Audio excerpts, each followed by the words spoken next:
जा सारी दुनिया को ऐ आत्मा, तुझसे मिलने को आए है परमात्मा। उनसे प्यारा नहीं कोई संसार में, फिर क्यों भटके हो जग की कारागार में। भूल जा सारी दुनिया को ऐ आत्मा।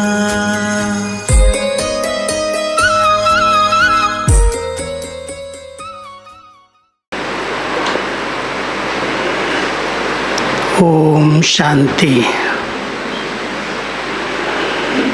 सभी बहुत अच्छी तरह से तपस्या करके तप रहे हैं ना।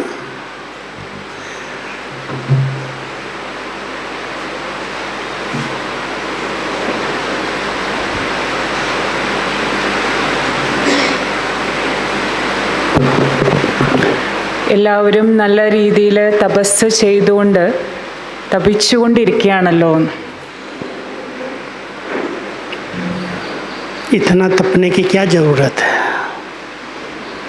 बाबा ने संगम युग पर मौजों का युग कहा है। बच्चे खाओ पियो मौज करो। फिर भी इतने घंटे बैठना तपस्या करना, इसकी क्या ज़रूरत है क्या कुछ? ഇങ്ങനെ തപസ് ചെയ്യേണ്ട ആവശ്യകത എന്താണുള്ളത്? സാധാരണ ബാബ പറയാറുണ്ടല്ലോ, സംഗമയുഗത്തിലെ കുട്ടികൾ കഴിക്കൂ കുടിക്കൂ ആനന്ദത്തിലിരിക്കൂ. അപ്പോൾ ഇങ്ങനെ മണിക്കൂറുകളോളം നമ്മളിങ്ങനെ യോഗ തപസ്സിൽ ഇരിക്കുന്നതിൻ്റെ ആവശ്യം എന്താണ്? भक्ति में तो बहुत मेहनत की, संगम पर भी अगर मेहनत करेंगे तो बाबा के मिलने का फ़ायदा क्या है? ഭക്തിയിലും നമ്മൾ ഒരുപാട് പ്രയത്നിച്ചവരാണ്. ഇപ്പോൾ ബാബയെ കിട്ടി സംഗമയുഗത്തിലും പ്രയത്നിക്കുക എന്ന് പറഞ്ഞിട്ടുണ്ടെങ്കിൽ क्यों मेहनत कर रहे हो? അപ്പം അതിൻ്റെ ആവശ്യകത എന്താണ്? कोई जवाब दो। सतयुग बनाने के लिए। सतयुग हम बनाएंगे क्या? बाबा अपने आप बना देगा। बोलो कोई माताएं बोलो। അമ്മമാരാരെങ്കിലും അതിനുത്തരം പറയൂന്ന്. जवाब दो भाई लोग, क्या कहते हैं? കേൾക്കല്ല, മുന്നിലേക്ക് വന്നിട്ട് പറയോ.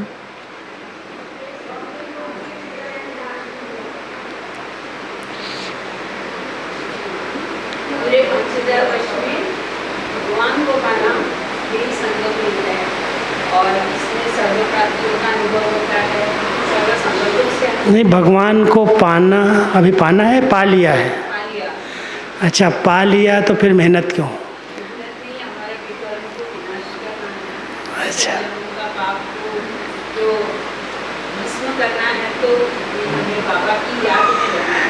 जवाब ये दो कि हम मेहनत नहीं कर रहे हैं, हम तो मोहब्बत में बैठे हैं। ഉത്തരം ഇതാണ്, നമ്മൾ പരിശ്രമിക്കേണ്ട ആവശ്യം വരുന്നില്ല. കാരണം നമ്മൾ മൊഹബ്ബത്തിലാണ്, ബാബയുടെ സ്നേഹത്തിലിരിക്കുന്നവരാണ്. मेहनत तो थका देगी, और हम प्यार प्यार में बाबा बाबा कर रहे हैं, और क्या कर रहे हैं? बाबा से मीठी मीठी बातें कर रहे हैं, शक्ति ले रहे हैं, पूरे विश्व की सेवा कर रहे हैं। एक साथ कितने काम हो रहे हैं? നമ്മളെന്താ പരിശ്രമിച്ചുകൊണ്ടിരിക്കുന്നത്? വളരെ സ്നേഹത്തോടു കൂടി ബാബയെ ഓർമ്മിക്കുന്നു, ബാബയോട് മധുരമായിട്ട് സംസാരിക്കുന്നു, സ്നേഹത്തോടെ ബാബയുടെ സേവനം ചെയ്യുന്നു. जहाँ मोहब्बत होती है ना, वहाँ बड़े से बड़ा काम भी बहुत सहज लगता है. എവിടെയാണോ ബാബയോട് സ്നേഹമുള്ളത് അവിടെ എത്ര വലിയ കാര്യമാണെങ്കിലും അത് നിസ്സാരമായിട്ട് ചെയ്യാൻ സാധിക്കും. तो ये हम कोई ऐसी मेहनत नहीं कर रहे हैं. भक्ति में तो लोग एक टांग पर कितने दिनों तक खड़े हो जाते हैं, पानी में खड़े हो जाते हैं, बहुत हठ करते हैं, प्राणायाम चढ़ा लेते हैं, भोजन छोड़ देते हैं. हम तो 3 टाइम खा रहे हैं. സാധാരണ ലോകത്തിൽ അങ്ങനെയുള്ള തപസ് ചെയ്യുന്നവർ, ഹഠയോഗികളൊക്കെ എന്തുമാത്രം പ്രയത്നമാണ് ചെയ്യുന്നത്. ഒറ്റക്കാലിൽ നിന്ന് തപസ് ചെയ്യുന്നു, ഉപവാസം അനുഷ്ഠിക്കുന്നു, നിർജ്ജല അവസ്ഥയിലിരിക്കുന്നു. നമുക്കതിൻ്റെ ഒന്നും ആവശ്യം വരണില്ലല്ലോ.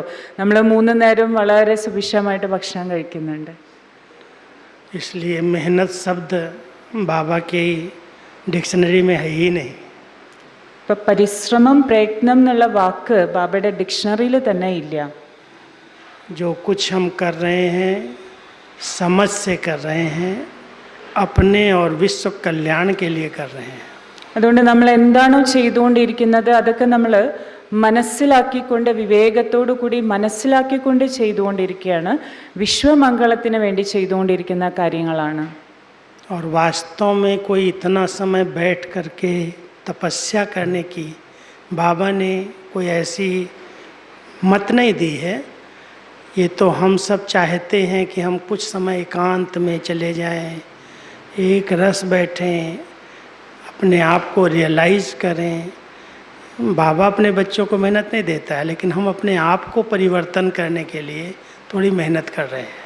യഥാർത്ഥത്തിൽ ബാബ അങ്ങനെ ഒരിക്കലും നിർദ്ദേശമൊന്നും നൽകിയിട്ടില്ല, മണിക്കൂറുകളോളം നിങ്ങളിതുപോലെ യോഗ തപസ്യ ചെയ്യണമെന്നൊന്നും. പക്ഷെ നമ്മൾ സ്വയം നമ്മുടെ പരിവർത്തനത്തിന് വേണ്ടിയാണ് കുറച്ച് സമയം ഏകാന്തമായിട്ടിരുന്ന് നമ്മളുടെ ഉള്ളിലുള്ള പരിവർത്തനം എങ്ങനെ കൊണ്ടുവരാമെന്ന് സ്വയം ചെക്ക് ചെയ്യാൻ വേണ്ടിയിട്ട് നമ്മൾ തന്നെ തിരഞ്ഞെടുക്കുന്നതാണ് ഇത്.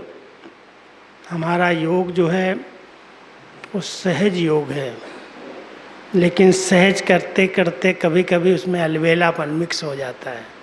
ഇപ്പം നമ്മുടേത് വാസ്തവത്തിൽ സഹജ യോഗമാണ്. പക്ഷെ സഹജം എന്ന് പറഞ്ഞ് ചിലപ്പോൾ നമ്മളതിൽ അശ്രദ്ധയും അലസതയും മിക്സ് ചെയ്യാറുണ്ട്.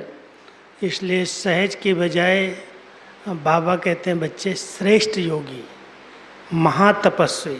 शब्द बड़े ऊंचे दिए हैं. सहज अभी नहीं कहो, हम श्रेष्ठ योगी हैं, महातपस्वी हैं.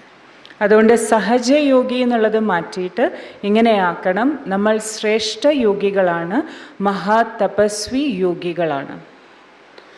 और वास्तव में तपस्या है दृढ़ता संपन्न संकल्प.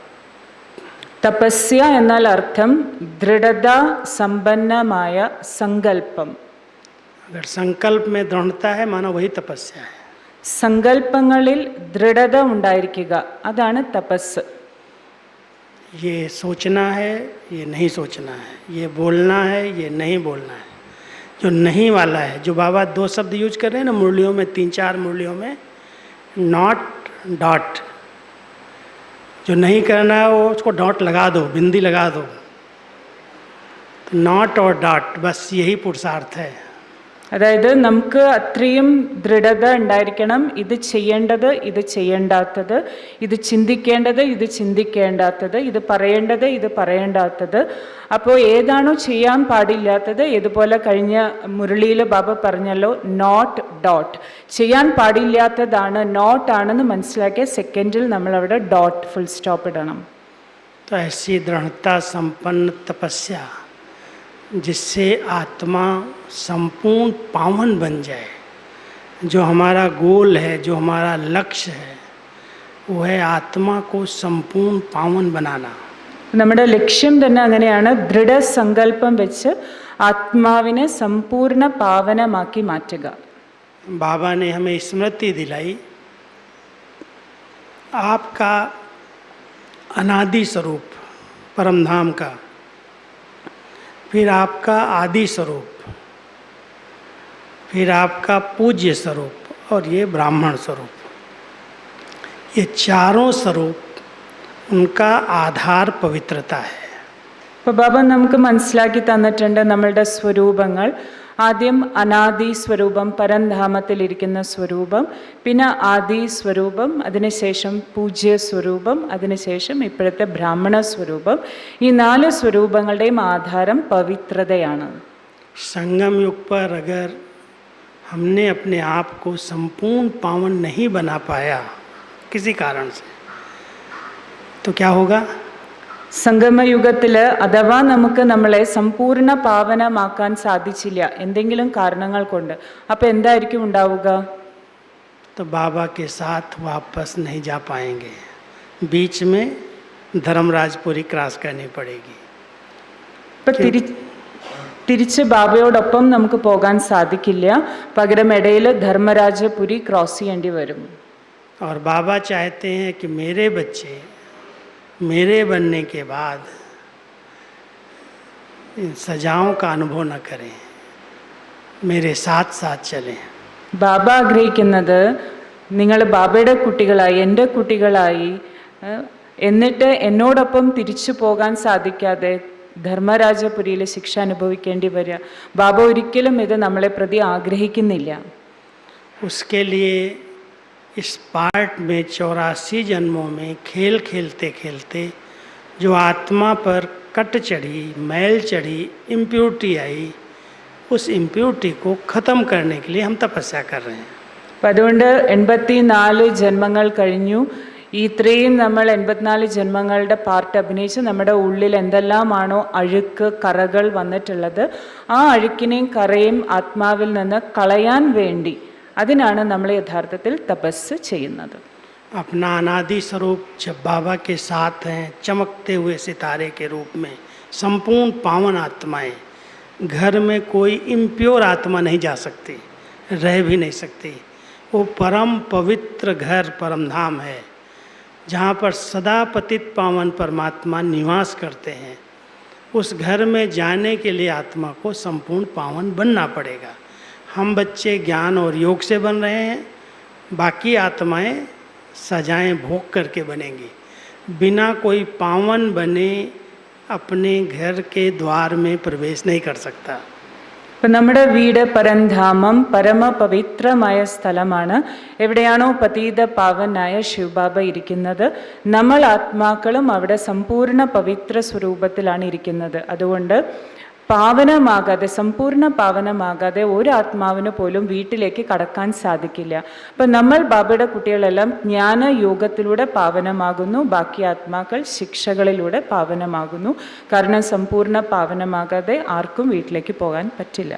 इसलिए नंबरवार परमधाम घर में भी अलग अलग सेक्शन बने हुए हैं. जिसने जितनी प्योरिटी की स्टेजेस में ऊंचाइयां प्राप्त की, वो बाबा के समीप रहते हैं. 8 की माला, फिर 16,000 की माला.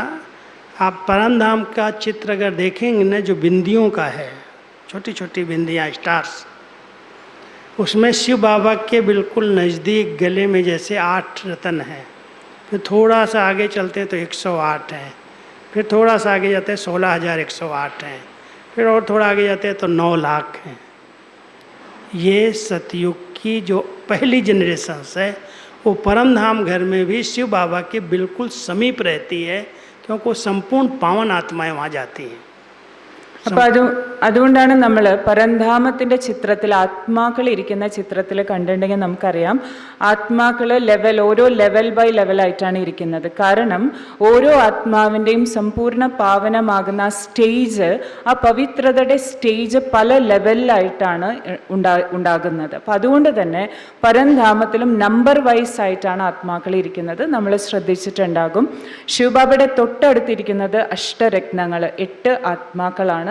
അതിനുശേഷം 100 പേര്, 108ൻ്റെ ആ ഒരു ലിസ്റ്റ്. അതിനുശേഷം അങ്ങനെ സ്റ്റെപ്പ് ബൈ സ്റ്റെപ്പായിട്ടാണ്. അപ്പോൾ സത്യയുഗത്തിൽ വരുന്ന ആത്മാക്കളാണ് ശിവബാബയുടെ തൊട്ട് സമീപത്ത്. അവരാണ് ശരിക്കും സമ്പൂർണ്ണ പാവനമായിട്ടുള്ള ആത്മാക്കൾ.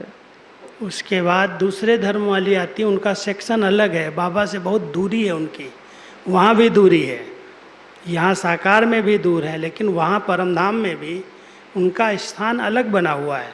अपने अपने सेक्शन में जिस परसेंटेज में वो आत्मा पावन बन के जाती है, उसी अनुसार उसको अपने घर में स्थान मिलता है.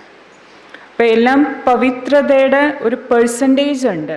അപ്പോൾ ആ ലെവലിൽ ഒരു പെർസെൻറ്റേജ് ഉണ്ട്. അതനുസരിച്ചിട്ടാണ് അവിടെ ആത്മാക്കൾ ഇരിക്കുന്നത്. അവരുടെ സീറ്റ് അങ്ങനെയാണ്.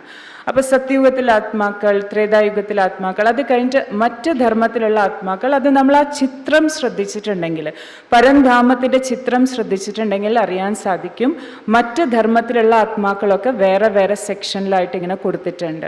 അപ്പോൾ അത് കാണുമ്പോൾ അറിയാം, അവർ ബാബയിൽ നിന്ന്, പരമാത്മാവിൽ നിന്ന് കുറച്ച് ദൂരെയായിട്ടാണ് അവരുടെ സീറ്റ്. ഇപ്പോൾ സാകാരത്തിൽ അവരുടെ പാർട്ടും അങ്ങനെയാണല്ലോ, ദൂരെയാണ്. അതേപോലെ തന്നെ അവിടെ ഇരിക്കുമ്പോഴും ദൂരെയായിട്ടാണ്. അത് പവിത്രതയുടെ പെർസെൻറ്റേജ് ലെവല് അനുസരിച്ചിട്ടാണ് അവിടെയും ആത്മാക്കൾ ഇരിക്കുന്നത്. किसी ने मेरे से एक बहुत रमणीक प्रश्न पूछा, भगवान के पास भी क्या भेद है क्या, जो अलग अलग बिठा दिया हर धर्म को? सबके लिए, परमात्मा के लिए तो सब समान बच्चे हैं. तो उनको अलग अलग सेक्शन में क्यों बिठाया? साथ ही रखना चाहिए। അപ്പോൾ ചിലവരിങ്ങനെ ചോദ്യം ചോദിക്കാറുണ്ട്, അത് ശരി, അപ്പോൾ പരമാത്മാവിൻ്റെ മുന്നിലും ഇങ്ങനെ ഒരു ഭേദഭാവമുണ്ടോ എന്ന് പറഞ്ഞാൽ എല്ലാ ആത്മാക്കൾക്കും ശരിക്കും ഒരേ പൊസിഷൻ അല്ലേ ലഭിക്കേണ്ടത്? പക്ഷെ അവിടെയും ഇങ്ങനെ കണ്ടില്ലേ, മാറി മാറി വേറെ വേറെ സീറ്റ് വേറെ വേറെ സ്ഥലത്ത് സെക്ഷനായിട്ട് ഇങ്ങനെ വെച്ചിരിക്കണം. അപ്പോൾ എന്താ, പരമാത്മാവിൻ്റെ മുന്നിലും സമാന ഭാവം അല്ലാതെ ഭേദഭാവം വരുന്നുണ്ടോ? उसके तो सभी बच्चे हैं ना, കാരണം എല്ലാവരും പരമാത്മാവിൻ്റെ കുട്ടികളല്ലേ. तो सभी बच्चों को समान वर्षा देना चाहिए. എല്ലാ കുട്ടികൾക്കും ഒരേപോലെയല്ലേ പരമാത്മാവ് സമ്പത്ത് നൽകേണ്ടത്. लेकिन नंबर इसलिए बन गए क्योंकि उनकी निजी धारणाएं, उनका जीवन, अगर कोई भी ऐसे कर्म हैं तो उन कर्मों के अनुसार हर एक को प्रारब्ध मिलती है. तो इसलिए बाबा कहते हैं मेरे पास भेद नहीं है, लेकिन वो लेने वाले नंबरवार हैं, इसलिए अलग अलग हो गए.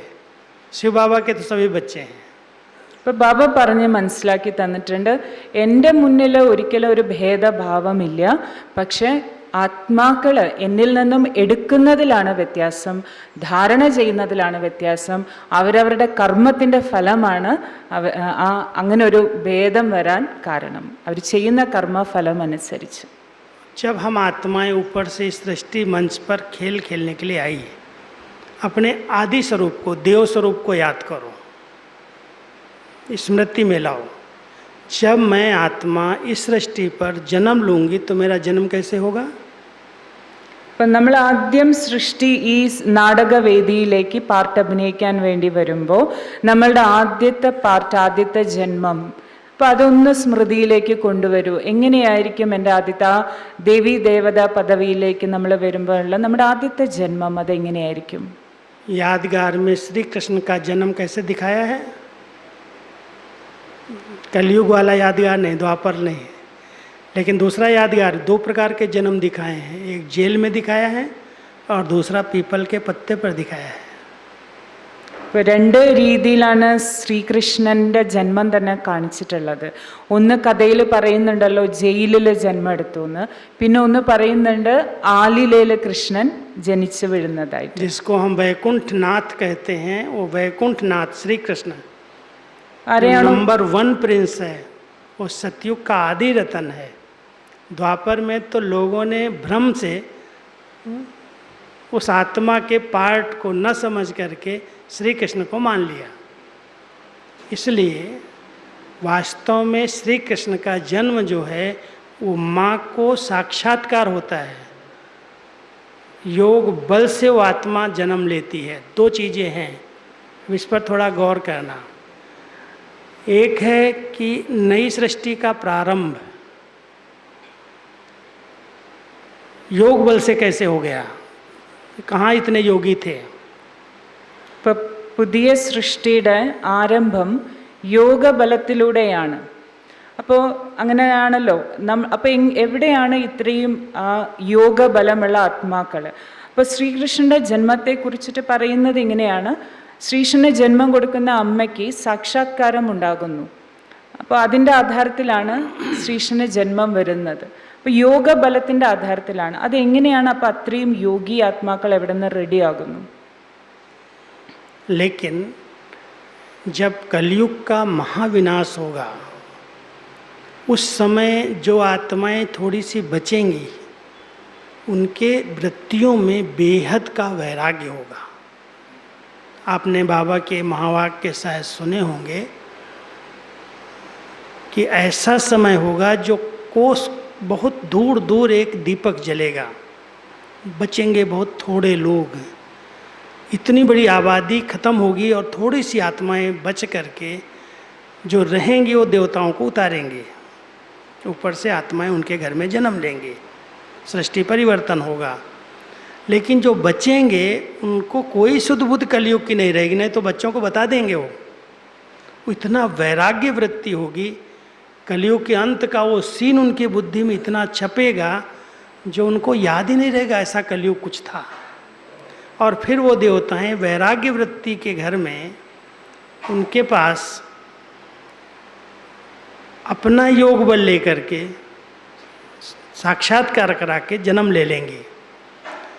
तो जो बचेंगे वो तो एडवांस पार्टी वाले पिछले जन्म के योगी होंगे, लेकिन योग के साथ वैराग्य होगा, और वैराग्य की धरणी में वो आत्मा अपनी पवित्रता के बल से, योग के बल से जन्म लेगी।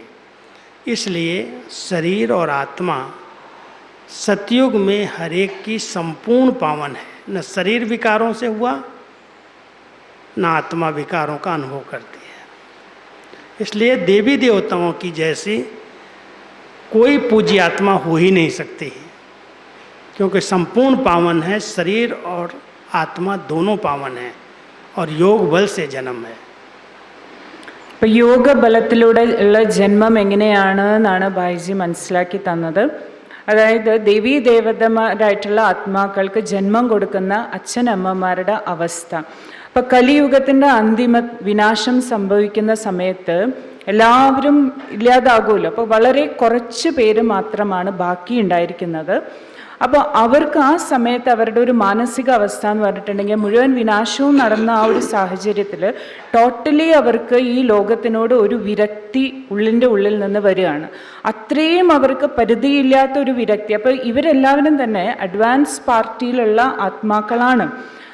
അപ്പോൾ അവർ ബ്രാഹ്മണ ആത്മാക്കളല്ല, പക്ഷെ അഡ്വാൻസ് പാർട്ടിയിലുള്ളവരാണ്. അപ്പോൾ അവർക്ക് എല്ലാവർക്കും തന്നെ വളരെയധികം ഒരു പരിധിയില്ലാത്ത വിരക്തി വരുമ്പോൾ അവരുടെ സ്മൃതിയിൽ തന്നെ ഉണ്ടാവില്ല ഇങ്ങനെ ഒരു കലിയുഗം ഇവിടെ ഉണ്ടായിരുന്നു എന്നുള്ളത്. അത്രയും ഒരു പരിവർത്തനം വന്നു നിൽക്കുന്ന ആ ഒരു സാഹചര്യത്തിൽ ദേവീ ദേവതമാരായിട്ട് ജനിക്കേണ്ട ആത്മാക്കൾ മേലെന്ന് വരുമ്പോൾ ഈ ആരാണോ ജന്മം കൊടുക്കേണ്ട അച്ഛനമ്മമാർ ഇവിടെ ബാക്കിയുള്ളവർ, അവർക്ക് സാക്ഷാത്കാരം ഉണ്ടാകും എന്ന് പറഞ്ഞാൽ ഇങ്ങനെ ജന്മമെടുക്കാൻ ഗർഭത്തിലേക്ക് വരികയാണ് എന്നുള്ള സാക്ഷാത്കാരം ഉണ്ടാകും ഓൾറെഡി. അപ്പോൾ ഇവരുടെ ഭൂമി തയ്യാറാവുന്നത് പരിധിയില്ലാത്ത വൈരാഗ്യ ഭാവനയിലൂടെയാണ്.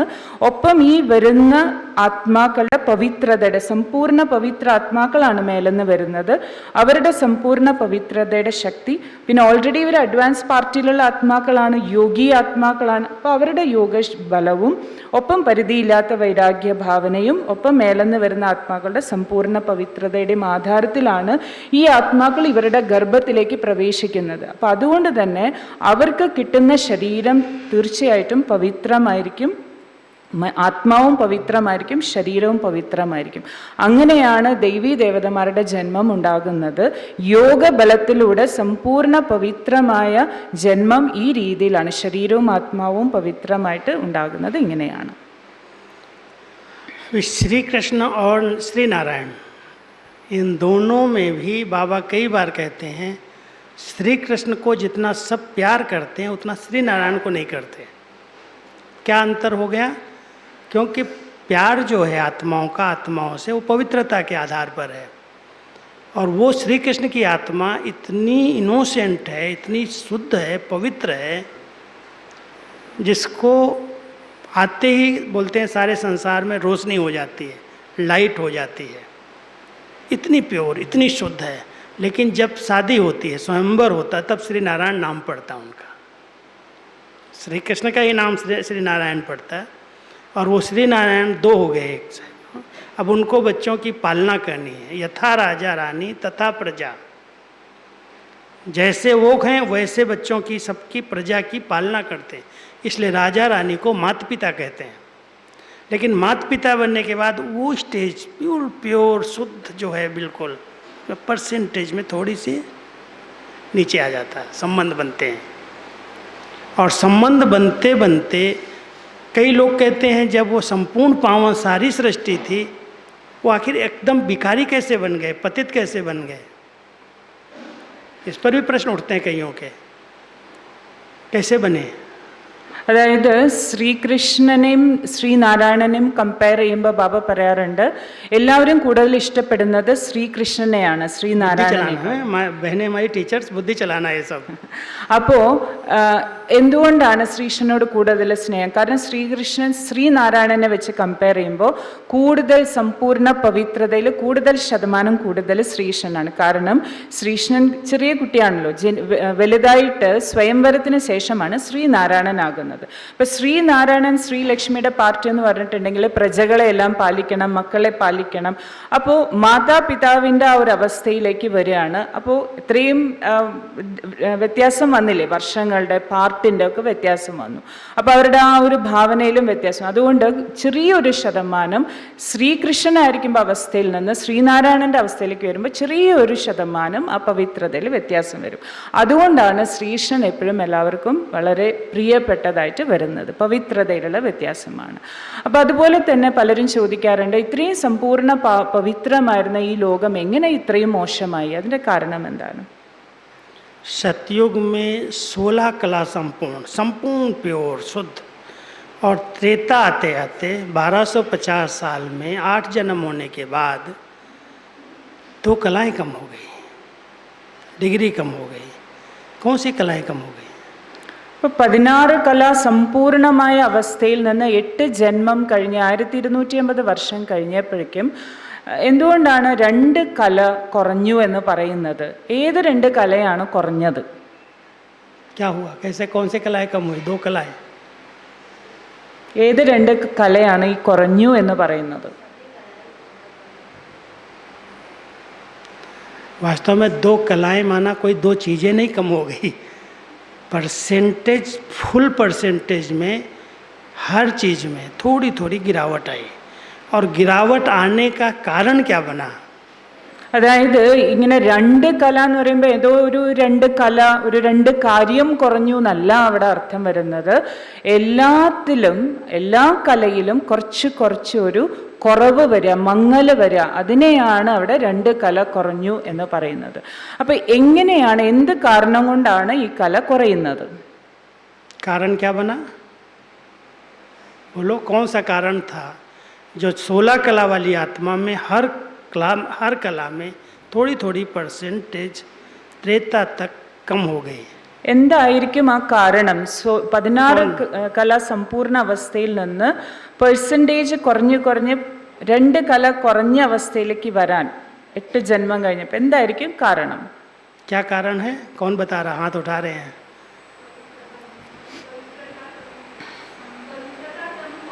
क्या? पवित्रता कम हो? क्यों कम हो गई? कारण क्या हुआ? कम क्यों हो गई पवित्रता? जी,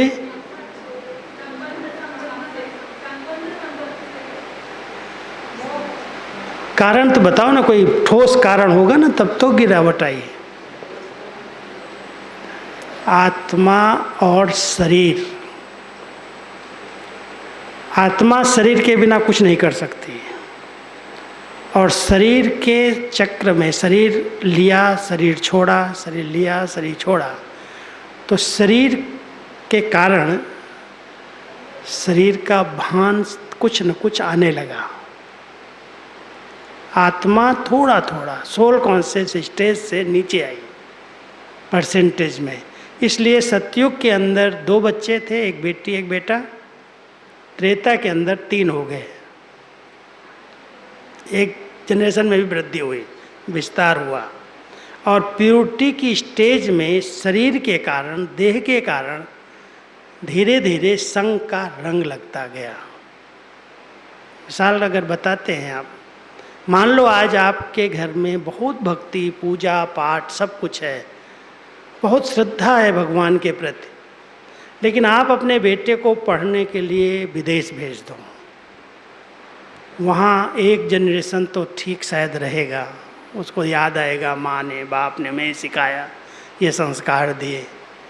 लेकिन जब ज़्यादा समय वहाँ रहने लगेगा तो वहाँ का प्रभाव पड़ेगा और धीरे धीरे वो भक्ति, पूजा पाठ के जो उसके संस्कार हैं वहाँ के संग के रंग के कारण खत्म होते जाएंगे.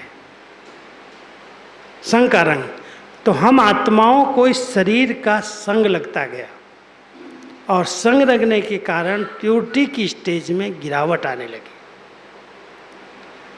त्रेता के बाद द्वापर युग शुरू हुआ. आत्मा अपनी आत्माभिमानी स्टेज से फुल बॉडी कॉन्शियस में आई है, देहमान में आ गई. 8 कलाएं कम हो गई, हाफ रह गई. इतनी इम्प्योरिटी नहीं थी जो आज है. छोटे छोटे बच्चों के साथ बिना विकारों के लोग रह ही नहीं सकते, उसको ही अपनी जीवन समझते हैं। लेकिन पहले के ज़माने में इसको भी एक नियम अनुसार बच्चों की उत्पत्ति के लिए विकार थे, और आज तो इसका खेल हो गया है। അപ്പോൾ കുറയാനുള്ള കാരണം ഇതാണ്, സംഘകാരംഗ്, കൂട്ടുകെട്ടിൻ്റെ പ്രഭാവം. അതായത് ആത്മാവ് ആരുടെ കൂടെയാണോ കുറേ നാൾ, അതിൻ്റെ പ്രഭാവം തീർച്ചയായിട്ടും ആത്മാവിൽ വരും. അപ്പോൾ നമുക്കറിയാം, സൃഷ്ടിയിൽ പാർട്ട് അഭിനയിക്കാൻ ആത്മാവ് വരുമ്പോൾ ശരീരത്തിലേക്കാണ് പ്രവേശിക്കുന്നത്, ശരീരത്തിലിരുന്നാണ് പാർട്ട് ചെയ്യുന്നത്. അപ്പോൾ സത്യയുഗത്തിൽ 8 ജന്മം 1250 വർഷം വരെ ആത്മാവ് ശരീരത്തിൻ്റെ കൂടെ തന്നെ ഇരുന്ന് ശരീരത്തിൻ്റെ ഒരു പ്രഭാവം ചെറിയ രീതിയിൽ ആത്മാവിലേക്ക് വരും. അപ്പോൾ അതാണ് കൂട്ടുകെട്ടിൻ്റെ പ്രഭാവം എന്ന് പറയുന്നത്. അപ്പോൾ ആ ഒരു പ്രഭാവത്തിൽ വരുന്നത് കൊണ്ടാണ് ആ ഒരു പേഴ്സൻറ്റേജിൽ, പവിത്രതയുടെ പേഴ്സൻറ്റേജിൽ കുറവ് വന്ന് 2 കല കുറഞ്ഞു എന്ന് പറയുന്നത്, ആ സ്ഥിതിയിലേക്ക് വരുന്നത്. അതേപോലെ തന്നെയാണ് ത്രേതായുഗം വരെ എത്തി. ത്രേതായുഗം കഴിഞ്ഞ് ദ്വാപരയുഗത്തിലേക്ക് കടക്കുമ്പോൾ പൂർണ്ണമായിട്ടും ദേഹബോധത്തിലേക്ക്, ആ ഒരു കോൺഷ്യസ്നെസ്സിലേക്ക് ആത്മാവ് വരികയാണ്. അപ്പോഴാണ് വികാരങ്ങളുടെ എല്ലാം അത്രയും പ്രവേശത വരുന്നത്. അതിൽ നിന്ന് നോക്കൂ, ഇന്ന് കലിയുഗത്തിൽ എത്രമാത്രം മോശമായിട്ടുള്ളൊരവസ്ഥയിലേക്ക് എത്തി. भक्ति काल होने के कारण, पूजा पाठ होने के कारण, भगवान के प्रति श्रद्धा होने के कारण उन्होंने 4 आश्रम बना दिए। 4 आश्रम में पहले बच्चे का, बाल, युवा, वृद्ध, वानप्रस्थ, 4 आश्रम बना दिए, धर्म, अर्थ, काम, मोक्ष। क्योंकि उत्पत्ति केवल सतयुग और त्रेता में योग बल से हुई। द्वापर बॉडी कॉन्शियस में आने के बाद योग बल खत्म हो गया और भोग बल से सृष्टि की शुरुआत हुई। आत्मा अपने स्वरूप को भूल गई, स्वधर्म को भूल गई, देहमान में आ गई और विकारों की उत्पत्ति हुई। अब बाबा हमें क्या सिखा रहा है? बच्चे, काम विकार की प्रवेशता होना माना आदि दुख, मध्य दुख, अंत दुख। काम विकार आप बच्चों को आदि मध्य अंत दुखी करता है, दुख देता है, जबकि उसके बिना सृष्टि नहीं चल सकती, ये भी जानता है बाबा। लेकिन गिरावट ऐसी आई जो इस काम ने आज पूरी सृष्टि को जला दिया। काम अग्नि में लोग जल रहे हैं, और अभी बाबा करके मेहनत इसलिए करा रहा है कि मेरे बच्चे इस काम अग्नि पर जीत प्राप्त करके संपूर्ण पावन बने, तब सतयुग की शुरुआत हो। അതായത് സത്യത്രേതായുഗത്തിൽ യോഗബലത്തിൽ കൂടിയാണ്, പവിത്രമായിട്ടുള്ള ജന്മമായിരുന്നു, കുട്ടികൾക്ക് ആ രീതിയിലാണ് ജന്മം കൊടുത്തിട്ടുണ്ടായിരുന്നത്. പക്ഷെ പിന്നീട് ദ്വാപര യുഗത്തിന് ശേഷം എപ്പോഴാണോ നമ്മൾ പൂർണ്ണമായിട്ടും ദേഹബോധത്തിലേക്ക് വന്നത്, കാമവികാരത്തിന് അടിമപ്പെട്ടത്, അതിനുശേഷമാണ് വികാരങ്ങളുടെ ആ ഒരു ഇത് ആത്മാവിൽ വന്നതിന് ശേഷമാണ് നമ്മൾ തെറ്റുകളെല്ലാം ചെയ്യാൻ തുടങ്ങി. അപ്പോൾ അങ്ങനെ അത്രയും ഇപ്പോൾ ഈ ഒരു അവസ്ഥയിൽ വളരെയധികം മോശമായിട്ടുള്ള, ബാബ പറയാറുണ്ട്, കാമം ആദി മധ്യ അന്ത്യം ദുഃഖം നൽകുന്നതാണ്. അപ്പം ഇന്ന് പൂർണ്ണമായിട്ടും മനുഷ്യരുടെ ഒരു അവസ്ഥ എന്ന് പറഞ്ഞാൽ കാമ അഗ്നിയിൽ ജ്വലിച്ചുകൊണ്ടിരിക്കുന്ന ഒരു അവസ്ഥയാണ്. അപ്പം അതുകൊണ്ടാണ് ഭഗവാൻ വന്ന് നമ്മൾ കുട്ടികളോട് പറയുന്നത്, നിങ്ങൾ കാമവികാരത്തിൻ്റെ മേൽ വിജയിച്ച് സമ്പൂർണ്ണ പവിത്രമാകുമ്പോഴാണ് വീണ്ടും സമ്പൂർണ്ണ പവിത്ര ലോകമായ പുതിയ സൃഷ്ടിയായ സത്യയുഗത്തിൻ്റെ സ്ഥാപനം നടക്കുകയുള്ളൂ. कलयुग तक किसी भी संत ने, महात्मा ने, धर्म ने घर गृहस्थ में रहते हुए पावन बनने की शिक्षा नहीं दी है। परिवार में रहो, पति पत्नी साथ रहो, लेकिन ये विकारों की आग न लगे, ये शिक्षा किसी भी धर्म में नहीं दी गई। अगर किसी ने पालन किया है तो खुद संन्यास लेकर के किया, खुद संन्यास ले लिया, खुद घर गृहस्थ को छोड़ दिया और फिर पवित्र रहा है। लेकिन जो प्रवृत्ति में रह रहे हैं उनको कभी नहीं कहा कि तुम्हें पावन बनना है। एक परमात्मा की श्रीमत मिली कि घर गृहस्थ में रहो, परिवार में रहो, लेकिन एक साथ रहते हुए काम की अग्नि न लगे, इसके लिए बीच में बाबा को डाल दो। बीच में अगर बाबा आ गया तो इस विकार पर जीत प्राप्त कर सकते हो, नहीं तो इस विकार पर जीत पाना प्रवृत्ति में रहते हुए असंभव बात है, लोगों के लिए संभव नहीं है. ഒരു ധർമ്മത്തിലുള്ളവരും ഒരു സന്യാസിമാരും ഒരു ഗുരുക്കന്മാരും ഒരു മഹാത്മാക്കളും ഒരിക്കലും ഗൃഹസ്ഥികളുടെ അടുത്ത് പറഞ്ഞിട്ടില്ല നിങ്ങൾ ഗൃഹസ്ഥത്തിലിരിക്കെ പവിത്രമായിട്ട് ജീവിക്കണമെന്ന്. അവർ സ്വയം പവിത്രമായിട്ട് ജീവിക്കാൻ ആഗ്രഹിക്കുമ്പോൾ അവർ സ്വയം ഗൃഹസ്ഥം വിട്ടു പോവുകയാണ് ചെയ്തത്. അല്ലാതെ ഇന്ന് വരെ ഒരാളും ഗൃഹസ്ഥികളുടെ അടുത്ത് പറഞ്ഞിട്ടില്ല പവിത്രമായിട്ട് ജീവിക്കണം ഗൃഹസ്ഥത്തിലിരുന്നുകൊണ്ട്. അത് പറയാൻ ഒരേ ഒരു പരമാത്മാവിന് മാത്രമേ സാധിക്കുകയുള്ളൂ. അതാണ് ബാബ ഈ സമയത്ത് വന്ന് നമ്മളോട് പറയുന്നത്, ഗൃഹസ്ഥത്തിലിരുന്നു കൊണ്ട് നിങ്ങൾ സ്ത്രീയും പുരുഷനും ഒരുമിച്ച് ഇരുന്നുകൊണ്ട് പവിത്രത ധാരണ ചെയ്ത് പവിത്രത പാലിച്ച് ജീവിക്കണം. അപ്പോൾ അതെങ്ങനെയാ സാധിക്കുന്നത് വെച്ചാൽ രണ്ടുപേരുടെയും ഇടയിൽ ബാബയെ വെക്കുക. ബാബയുടെ ശക്തി ഉണ്ടെങ്കിൽ തീർച്ചയായിട്ടും നമുക്കത് സാധ്യമാകും. അപ്പോഴാണ് പുതിയ ലോകത്തിൻ്റെ സ്ഥാപനം ഉണ്ടാവുകയുള്ളൂ. अब इसके लिए बाबा हम सबको अंतिम जन्म में प्रतिज्ञाएं कराता है, राखी बांधता है, संकल्प देता है, बच्चे साथ रहो लेकिन ये आग न लगे, कोई भी विकारों की उत्पत्ति न हो, इसलिए बहुत दृढ़ता संपन्न तपस्या करो. इसलिए हम तपस्या कर रहे हैं. അപ്പം അതുകൊണ്ടാണ് നമ്മളിപ്പോൾ തപസ് ചെയ്യുന്നത്. കാരണം ബാബ നമ്മളോട് പറഞ്ഞിട്ടുണ്ട് ബാബയ്ക്ക് പ്രതിജ്ഞ ചെയ്തു കൊടുക്കണം, രാഖി ബന്ധിക്കണം, ഒരുമിച്ച് ജീവിച്ചുകൊണ്ടും ബാബയുടെ ഓർമ്മയിൽ യോഗിയായിട്ട് പവിത്രമായിട്ട് ജീവിക്കും എന്നുള്ള നമ്മളൊരു പ്രതിജ്ഞ പോലെ ബാബ എടുത്ത്. അപ്പോൾ അത് പാലിക്കാൻ വേണ്ടിയാണ് നമ്മൾ തപസ് ചെയ്യുന്നത്. मैंने शायद सुनाया हो, पता नहीं, मैं जब शुरू में मधुबन में आया, स्कूल से आया था, करीब 17-18 साल की उम्र जब हुई, 1-2 साल रहा, तो दीदी ने एक दिन मेरे को ऐसे बुलाया अपने पास. दीदी मनमोहिनी बहुत स्ट्रिक्ट, पवित्रता की सब्जेक्ट में बहुत स्ट्रिक्ट थी. तो दीदी कहती है तुम ब्रह्मा कुमार हो. हमने कहा शायद मेरी कोई कंप्लेन गई होगी, कोई बात हुई होगी. तो मैंने कहा दीदी ब्रह्मा कुमार तो हैं, पवित्र हैं, ब्रह्मा कुमार हैं.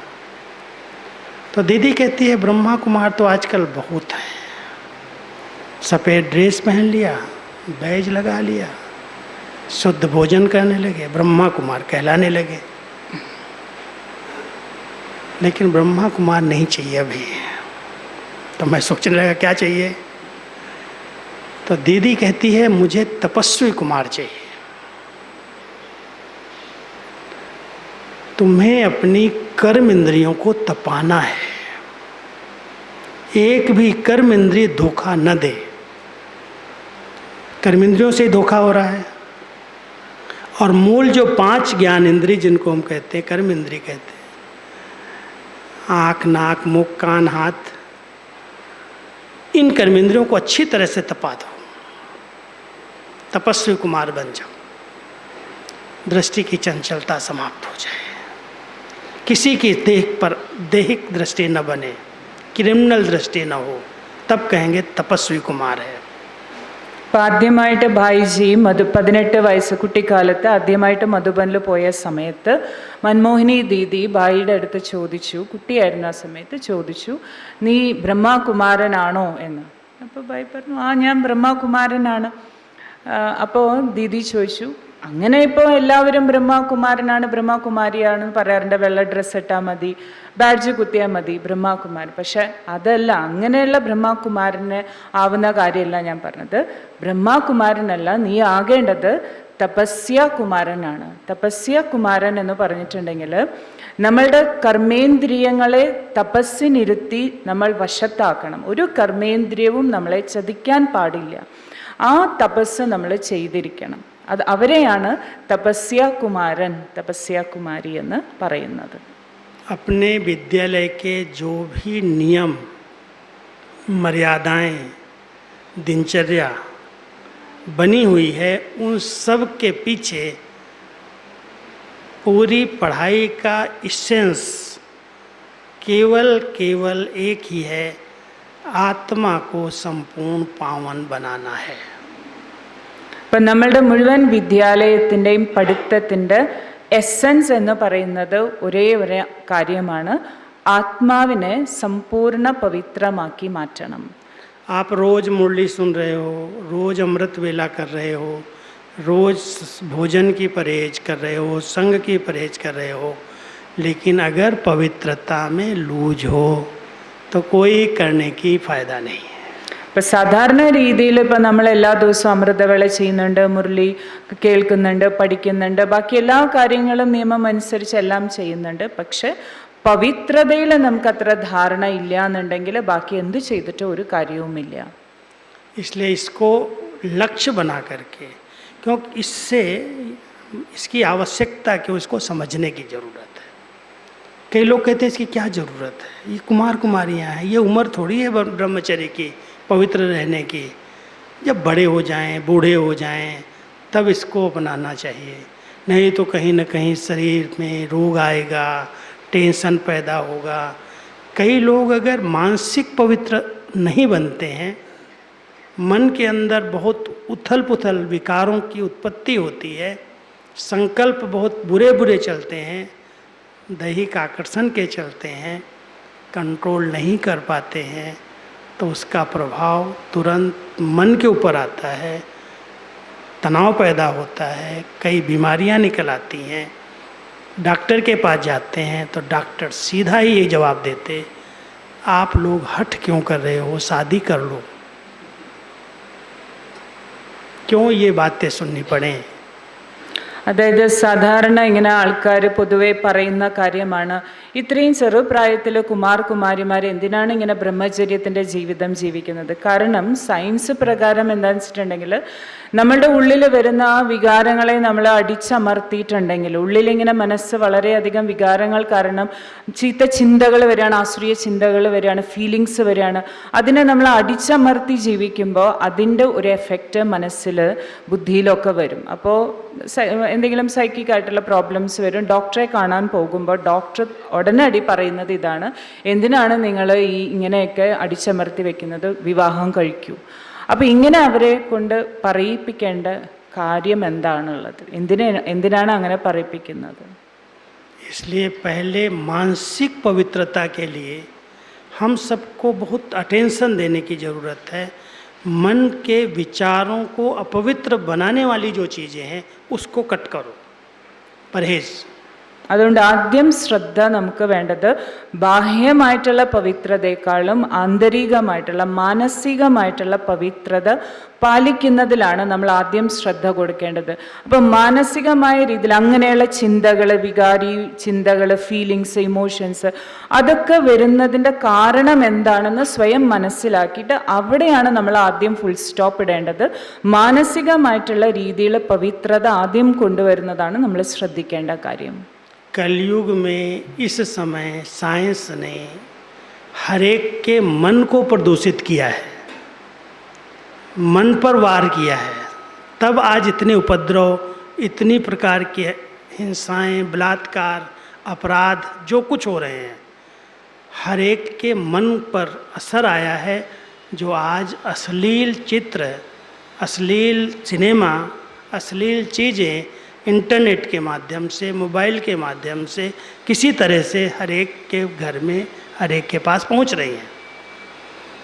लोग इसको समझ नहीं रहे हैं, उसके लिए कहते हैं इसने गलत काम किया, इसको फांसी की सज़ा दे दो। कितने भी कड़े कानून बनाए जाएं, कितने भी बड़े से बड़े मौत की क्या कोई भी सज़ा दी जाए, लेकिन व्यक्ति की उत्तेजनाओं को शांत करने के लिए, जब उत्तेजना आती ना तो उसको कुछ नहीं आता पर ध्यान रहता है। भाई बहन के रिश्ते में भी इम्प्योरिटी है, बाप बेटी के रिश्ते में इम्प्योरिटी है। कितने सारे केस, कितनी सारी बातें अगर देखो, साइंस अखबार उठा करके न्यूज़ देखो, कितने अपराध हो रहे हैं एक काम विकार के कारण।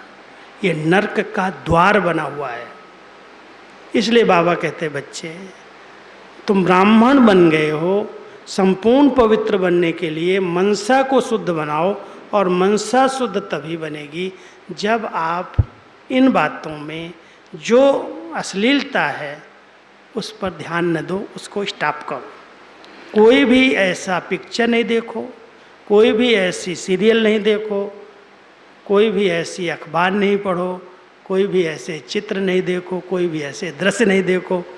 इसके लिए नियम बनाया गया, इस विद्यालय के अंदर बताया गया, ये नहीं करो, इसको स्टॉप करो, नहीं तो मन में बहुत गंदे गंदे विचार आएंगे। विचार आएंगे, स्वप्न खराब होंगे और परवश होके कभी कभी उत्तेजित हो जाएंगे। तो दो चीज़ें नुकसान कर रही हैं ब्राह्मण जीवन में, एक आवेग और दूसरा आवेश। इम्प्योरिटी की दोनों चीज़ें, जिसको गीता में भगवान कहते काम क्रोध नरक के द्वार हैं। आवेग जब आता है तो काम विकार कंट्रोल में नहीं रहता, वेग आ गया अंदर से, और जब आवेश आता है तो क्रोध कंट्रोल में नहीं आता। ഇപ്പം ഇന്ന് ലോകത്തിൽ കണ്ടുകൊണ്ടിരിക്കുന്നുണ്ട്, നമ്മൾ കാമവികാരത്തിൻ്റെ അതിയായ ഒരു അവസ്ഥയിലേക്കാണ് പോകുന്നത്. സ്വന്തം അച്ഛൻ മകളുടെ മേൽ, സഹോദരൻ സഹോദരിയുടെ മേൽ. അപ്പോൾ ഈ വികാരം മനസ്സിൻ്റെ ഉള്ളിൽ അങ്ങനെ ഒരു ഉത്തേജിക്കപ്പെട്ട ഒരു അവസ്ഥയിൽ വരുമ്പോൾ ബോധം തന്നെ പോയ ഒരു അവസ്ഥയായിരിക്കും. സഹോദരിയാണെന്നോ മകളാണെന്നോ ഇതൊന്നുമുള്ള ചിന്ത വരില്ല. അപ്പോൾ എന്തുകൊണ്ടാണ് അങ്ങനെ വരുന്നത്? നമുക്കറിയാം, ഇന്ന് സോഷ്യൽ മീഡിയ വഴി എന്തെല്ലാം മോശമായിട്ടുള്ള ചിത്രങ്ങൾ, വീഡിയോസ്, ഇതൊക്കെ മനുഷ്യർ സുലഭമായിട്ട് കണ്ടുകൊണ്ടിരിക്കുമ്പോൾ അതിൻ്റെ എല്ലാം പ്രഭാവം മനസ്സിലാണ് വരുന്നത്. അപ്പോൾ ആ ഒരു കാരണം കൊണ്ട് മനസ്സിൻ്റെ ഉള്ളിൽ വികാരി ചിന്തകൾ, ഇമോഷൻസ് ആ രീതിയിൽ വളരെ ഉത്തേജകമായിട്ട് വന്നുകൊണ്ടിരിക്കുമ്പോഴാണ് ഇങ്ങനെയുള്ള കാര്യങ്ങളെല്ലാം ഇവിടെ സംഭവിച്ചുകൊണ്ടിരിക്കുന്നത്. അപ്പോൾ അപ്പം ഗവൺമെൻറ് എന്താ ചെയ്യുന്നത്? അങ്ങനെ എന്തെങ്കിലും കേസ് വന്നാൽ അവരെ കൊണ്ട് ജയിലിലിടും. പക്ഷെ വേണ്ടത് എന്താണ്? ആ വ്യക്തിയുടെ ഉള്ളിൽ മാനസികമായിട്ട് വരുന്ന ആ വികാരങ്ങളുടെ ആ ഉത്തേജനം, അതിനെ കുറയ്ക്കുക എന്നുള്ളതാണ് സൊല്യൂഷൻ. പക്ഷെ അതവർക്ക് ചെയ്യാൻ സാധിക്കുന്നില്ല. അപ്പം അതുകൊണ്ടാണ് ഭഗവാൻ വന്ന്, ശിവബാബ വന്ന് നമ്മളുടെ അടുത്ത്, നമ്മൾ കുട്ടികളുടെ അടുത്ത് പറയുന്നത്, നമുക്ക് ബാബ തന്നിട്ടുള്ള നിയമങ്ങൾ, മര്യാദകളൊക്കെ നമ്മൾ ജീവിതത്തിൽ അത്രയും സ്ട്രിക്റ്റായിട്ട് പാലിക്കേണ്ട ആവശ്യം ഇതാണ്. ഇപ്പം ബാബ പറയാറുണ്ടല്ലോ, സിനിമ കാണരുത്, അശ്ലീല ചിത്രങ്ങൾ കാണരുത്, അശ്ലീല വീഡിയോ കാണരുത്. ഇതെല്ലാം ബാബ സ്ട്രിക്റ്റായിട്ട് പറയാൻ കാരണം അതിൻ്റെയൊക്കെ പ്രഭാവം മനസ്സിൽ വരും. അപ്പോൾ സ്വയം നമ്മൾ ചെയ്യേണ്ട പുരുഷാർത്ഥം എന്ന് പറഞ്ഞാൽ മാനസികമായിട്ടുള്ള ലെവലിൽ നമ്മൾ സമ്പൂർണ്ണ പവിത്രത കൊണ്ടുവരണം. അതിന് വിഘ്നമായിട്ട് നിൽക്കുന്ന കാര്യങ്ങൾ എന്താണോ എൻ്റെ മുന്നിൽ വരുന്നത് അതിനെ ഒഴിവാക്കുക എന്നുള്ളതാണ്. അതുകൊണ്ട് ഇങ്ങനെയുള്ള കാര്യങ്ങളൊക്കെ നമ്മൾ സ്റ്റോപ്പ് ചെയ്യണം. ഈ കാര്യങ്ങളൊന്നും ചെയ്യരുത്. മര്യാദകൾ, നിയമങ്ങൾ ബാബ തന്നിട്ടുള്ളത് സമ്പൂർണ്ണമായിട്ട് പാലിക്കണം. അപ്പോൾ മാനസികമായിട്ടുള്ള പവിത്രതയുടെ ലെവല് നമ്മൾ വർദ്ധിപ്പിക്കണം. അതാണ് ചെയ്യേണ്ടത്. അതുകൊണ്ടാണ് ഇങ്ങനെ പറഞ്ഞത്, കാമം നരകത്തിലേക്കുള്ള വാതിലാണ്. അത് ഇന്നത്തെ ലോകത്തിൻ്റെ അവസ്ഥ കണ്ടാൽ നമുക്കറിയാൻ സാധിക്കും. അപ്പം കാമം, ക്രോധം, ഈ രണ്ടിനെ കുറിച്ചിട്ടാണ് ബാബ എപ്പോഴും ഫോഴ്സ് ചെയ്തിട്ട് പറയാറുള്ളത്. ആവേഗം, ആവേശം എന്ന് പറഞ്ഞാൽ വികാരത്തിൻ്റെ ഒരു ഉത്തേജനം വന്നിട്ടുണ്ടെങ്കിൽ നിയന്ത്രിക്കാൻ പറ്റുന്നില്ല, മനുഷ്യന് അതിൻ്റെ മേലെ നിയന്ത്രണം കിട്ടുന്നില്ല. അതുപോലെ ദേഷ്യം വന്നിട്ടുണ്ടെങ്കിൽ ആവേശത്തിൽ വരിക. ഇത് രണ്ടുമാണ് നമുക്ക് കൺട്രോളിൽ കൊണ്ടുവരേണ്ടത്. അപ്പോൾ ബാബയുടെ നിയമങ്ങൾ, മര്യാദകൾ, ബാബയുടെ ശ്രീമത്ത് നമ്മൾ പൂർണ്ണമായിട്ടും പാലിച്ചാൽ നമുക്കിത് സാധ്യമാകും. दूसरा, एक श्रव्य दृश्य जो देखते हैं, पढ़ते हैं, सुनते हैं, उसका प्रभाव मन के ऊपर आता है। दूसरा प्रभाव आता है जैसा अन्न वैसा मन। अगर अन्न की शुद्धि नहीं है, उत्तेजित करने वाले पदार्थ हम खाते हैं, क्यों बंद किया गया लहसुन प्याज? वो उत्तेजना पैदा करता है, इंद्रियों को वेग में ले आता है। हम ऐसी चीज़ें, बहुत तेल, बहुत तला हुआ, बहुत गरम मसाले, अगर कोई भी चीज़ खाएंगे तो इंद्रियों को शीतल बनाना सहज नहीं है। इसलिए बाबा कहता है, बच्चे सादा जीवन, उच्च विचार। भोजन भी बहुत सात्विक और सादा होना चाहिए। ब्राह्मण आत्माएं कोई इतना तला गला नहीं खा सकती हैं। शुद्ध रहो, शाकाहारी रहो, और साथ साथ बहुत सादा भोजन करो। हमारी दीदी बहुत हमारे भोजन पर ध्यान देती थी, कहती थी इनको बिना हल्दी वाला खिलाओ, हल्दी भी नहीं डालो, माना इतना तेज, बिल्कुल सादा। भट्टी के दिनों में हम लोगों को आलू मिलती थी, उसमें केवल जीरा की छौंक होती थी, जीरा, थोड़ा सा नमक, थोड़ा जीरा, कोई न तेल न कोई चीज़। कहती थी नहीं, कभी भी उत्तेजना पैदा करने वाली चीज़ें नहीं खानी है। परहेज इसीलिए है, जैसा अन्न जा रहा है वैसा मन बन रहा है, और जैसे मन में विचार आ रहे हैं वैसी इंद्रियां काम कर रही हैं। इसलिए अन्न की शुद्धि हम अंडरलाइन करें, इसने क्या करें, खाना पड़ता है, ये है वो है, बहानेबाजी तो बहुत है। नहीं, बाबा कहता है बच्चों को और बाजियां नहीं आती, लेकिन बहानेबाजी बहुत आती है। അതായത് രണ്ടാമത്തേത് ശ്രദ്ധിക്കേണ്ട കാര്യം അന്നത്തിലാണ്, നമ്മൾ കഴിക്കുന്ന ആഹാരം. ആദ്യം പറഞ്ഞു കാണുന്ന അശ്ലീല ചിത്രങ്ങൾ കാണരുത്, വീഡിയോ കാണരുത്, കാണുന്നത് കേൾക്കുന്നത് ഇതൊക്കെ ശ്രദ്ധിക്കണം പറഞ്ഞു. രണ്ടാമത് പറഞ്ഞത് അന്നശുദ്ധി, നമ്മൾ കഴിക്കുന്ന ആഹാരം നമ്മളുടെ മനസ്സിനെ വളരെയധികം ബാധിക്കും. അപ്പോൾ ഉള്ളിയൊന്നും കഴിക്കരുതെന്ന് പറയുന്നത് നമ്മളുടെ ഉള്ളിലുള്ള ഈ ഇങ്ങനെയുള്ള നെഗറ്റീവായിട്ടുള്ള ഇമോഷൻസ്, ദുർവികാരങ്ങളുടെ ഉത്തേജനം ഉണ്ടാക്കുന്നതാണ് ഇങ്ങനെയുള്ള ആഹാരങ്ങൾ. അതുപോലെ തന്നെ ഒരുപാട് മസാല ഇട്ടിട്ടുണ്ടാക്കുന്ന ആഹാരങ്ങൾ, ഇതൊന്നും ശരിക്കും പറഞ്ഞാൽ ഒരു ബ്രാഹ്മണൻ കഴിക്കേണ്ട ആഹാരമല്ല. ബ്രാഹ്മണരുടെ ആഹാരം എന്ന് പറഞ്ഞാൽ വളരെ സാത്വിക ഭോജനമായിരിക്കണം, വളരെ സാധാരണമായിട്ടുള്ളതായിരിക്കണം. അല്ലാതെ ഉള്ളിലുള്ള ദുർവികാരങ്ങളെ ഉത്തേജിപ്പിക്കുന്ന രീതിയിലുള്ള ഒരു ധാരാളം മസാലകൾ ഉപയോഗിച്ചിട്ടുള്ള മറ്റുള്ളവർ മോശം ഇത് കൊണ്ട് ഉണ്ടാക്കിയിട്ടുള്ള അതൊന്നും നമ്മൾ കഴിക്കരുത്. നമ്മളെപ്പോഴും ഒഴിവ് കഴിവുകൾ പറയാൻ വേണ്ടിയിട്ട് നമ്മളെല്ലാവരും സമർത്ഥരാണ് എന്ന് പറഞ്ഞാൽ അങ്ങനത്തെ സാഹചര്യമായിപ്പോയി, അതുകൊണ്ട് കഴിക്കേണ്ടി വന്നു.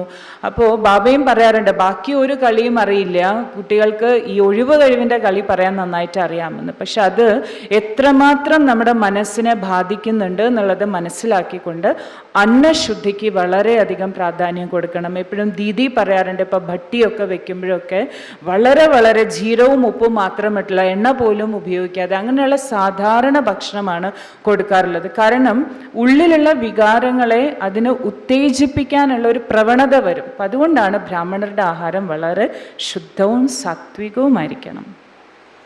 और तीसरी बात जो हमारे नियमों में आती है वो है संग. कहते हैं जैसा संग वैसा रंग, संग तारे कुसंग डुबोए. अगर पार जाना है तो अच्छा संग ही चाहिए.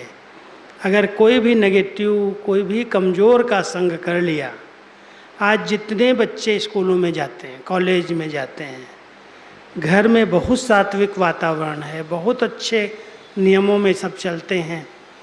स्कूल गए, बच्चों के साथ बैठे, घूमे फिरे, एक कमज़ोर व्यक्ति का साथ लिया, साथ संग किया और उसने पूरा रंग उसको लगा दिया. कहाँ से वो सिगरेट पीना सीखा, कहाँ से वो शराब पीना सीखा, संग का रंग लग गया. अभी ब्राह्मण जीवन में बाबा हमेशा कहते हैं बच्चे संग की संभाल करो. कोई भी ऐसे नेगेटिव का संग नहीं करना जो आपके विचारों को शुद्ध बना दे. और क्या चिंतन करते हैं बाबा, कई बार कहते हैं ना, ब्राह्मण जीवन में हीरे को छिपाने वाली दो ही चीज़ें हैं, एक पर चिंतन, दूसरा पर दर्शन. അതായത് हीरा छिप जाता है, हीरा चमकता हुआ हीरा पर चिंतन से. ഇപ്പം മൂന്നാമത്തെ കാര്യം ഭായിജി പറഞ്ഞത് കൂട്ടുകെട്ട് ശ്രദ്ധിക്കണം. കൂട്ടുകെട്ടിൻ്റെ പ്രഭാവം നമ്മളിൽ വളരെയധികം വരും. അത് നമ്മൾ കാണുന്നുണ്ട് ലോകത്തിലാണെങ്കിലും ശരി. ഇപ്പോൾ കുട്ടികളുടെ അവസ്ഥ ഒന്ന് നോക്കുക. വീട്ടിൽ വളരെ നല്ല ചിട്ടയോടെ മര്യാദയോടെ ഭക്തി പൂജ ഇതെല്ലാം ചെയ്ത് വളർത്തി വലുതാക്കി കൊണ്ടുവന്ന കുട്ടികൾ അവർ കോളേജിലേക്ക് പോകാൻ തുടങ്ങിയിട്ടുണ്ടെങ്കിൽ കോളേജിൽ കിട്ടുന്ന കൂട്ടുകെട്ടിൻ്റെ ആധാരത്തിൽ അതുവരെ ചെയ്ത ആ ഒരു ഇതിൽ നിന്ന് മാറി ഈ കൂട്ടുകെട്ടിൻ്റെ പ്രഭാവത്തിൽ വന്നിട്ടാണല്ലോ സിഗരറ്റ് വലിക്കാൻ തുടങ്ങുന്നു, മദ്യം കഴിക്കാൻ തുടങ്ങുന്നു, മോശം സ്വഭാവങ്ങളൊക്കെ വരുന്നു. അപ്പം അത് കൂട്ടുകെട്ടിൻ്റെ പ്രഭാവമാണ്. അതുപോലെ ബാബ നമ്മൾ ബ്രാഹ്മണ ആത്മാക്കൾക്കും മനസ്സിലാക്കി തന്നിട്ടുണ്ട്, കൂട്ടുകെട്ട് വളരെയധികം ശ്രദ്ധിക്കണം.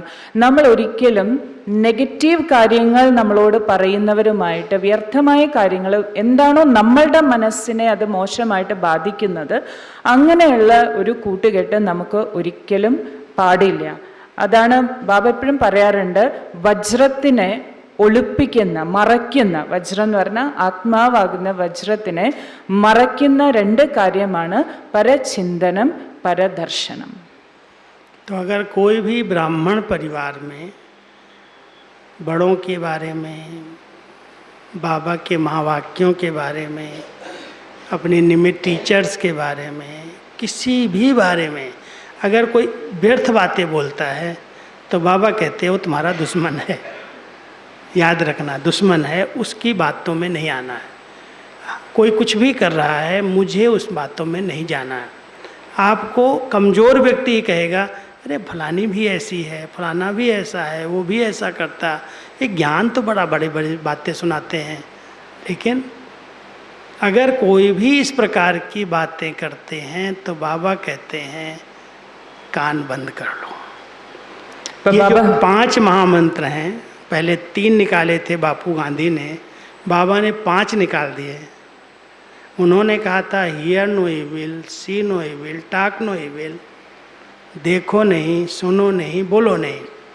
बाबा ने कहा थिंक नो इविल, सोचना बंद करो, और डू नो इविल, करना बंद करो। जब ये 5 महामंत्र, क्या व्यर्थ है, क्या इविल है, सुनो इविल क्या है। देह के बारे में सोचना, देह के बारे में चिंतन करना, उसके रूप रंग पर आकर्षित होना, उसके चिंतन में रहना और देहधारियों के संग में आकर के गलत कर्म करना, ये सब व्यर्थ और इविल है। और जो पवित्र बनना चाहते हैं वो 5 शब्दों को अंडरलाइन करें। न देखना है, न सुनना है, न सोचना है, न बोलना है, न करना है। व्यर्थ माना शरीर के बारे में देह अभिमान उत्पन्न करने वाली बातों को न सुनना है, न देखना है, न बोलना है, न सोचना है। अंडरलाइन करो अगर पवित्रता को अपनाना है तो।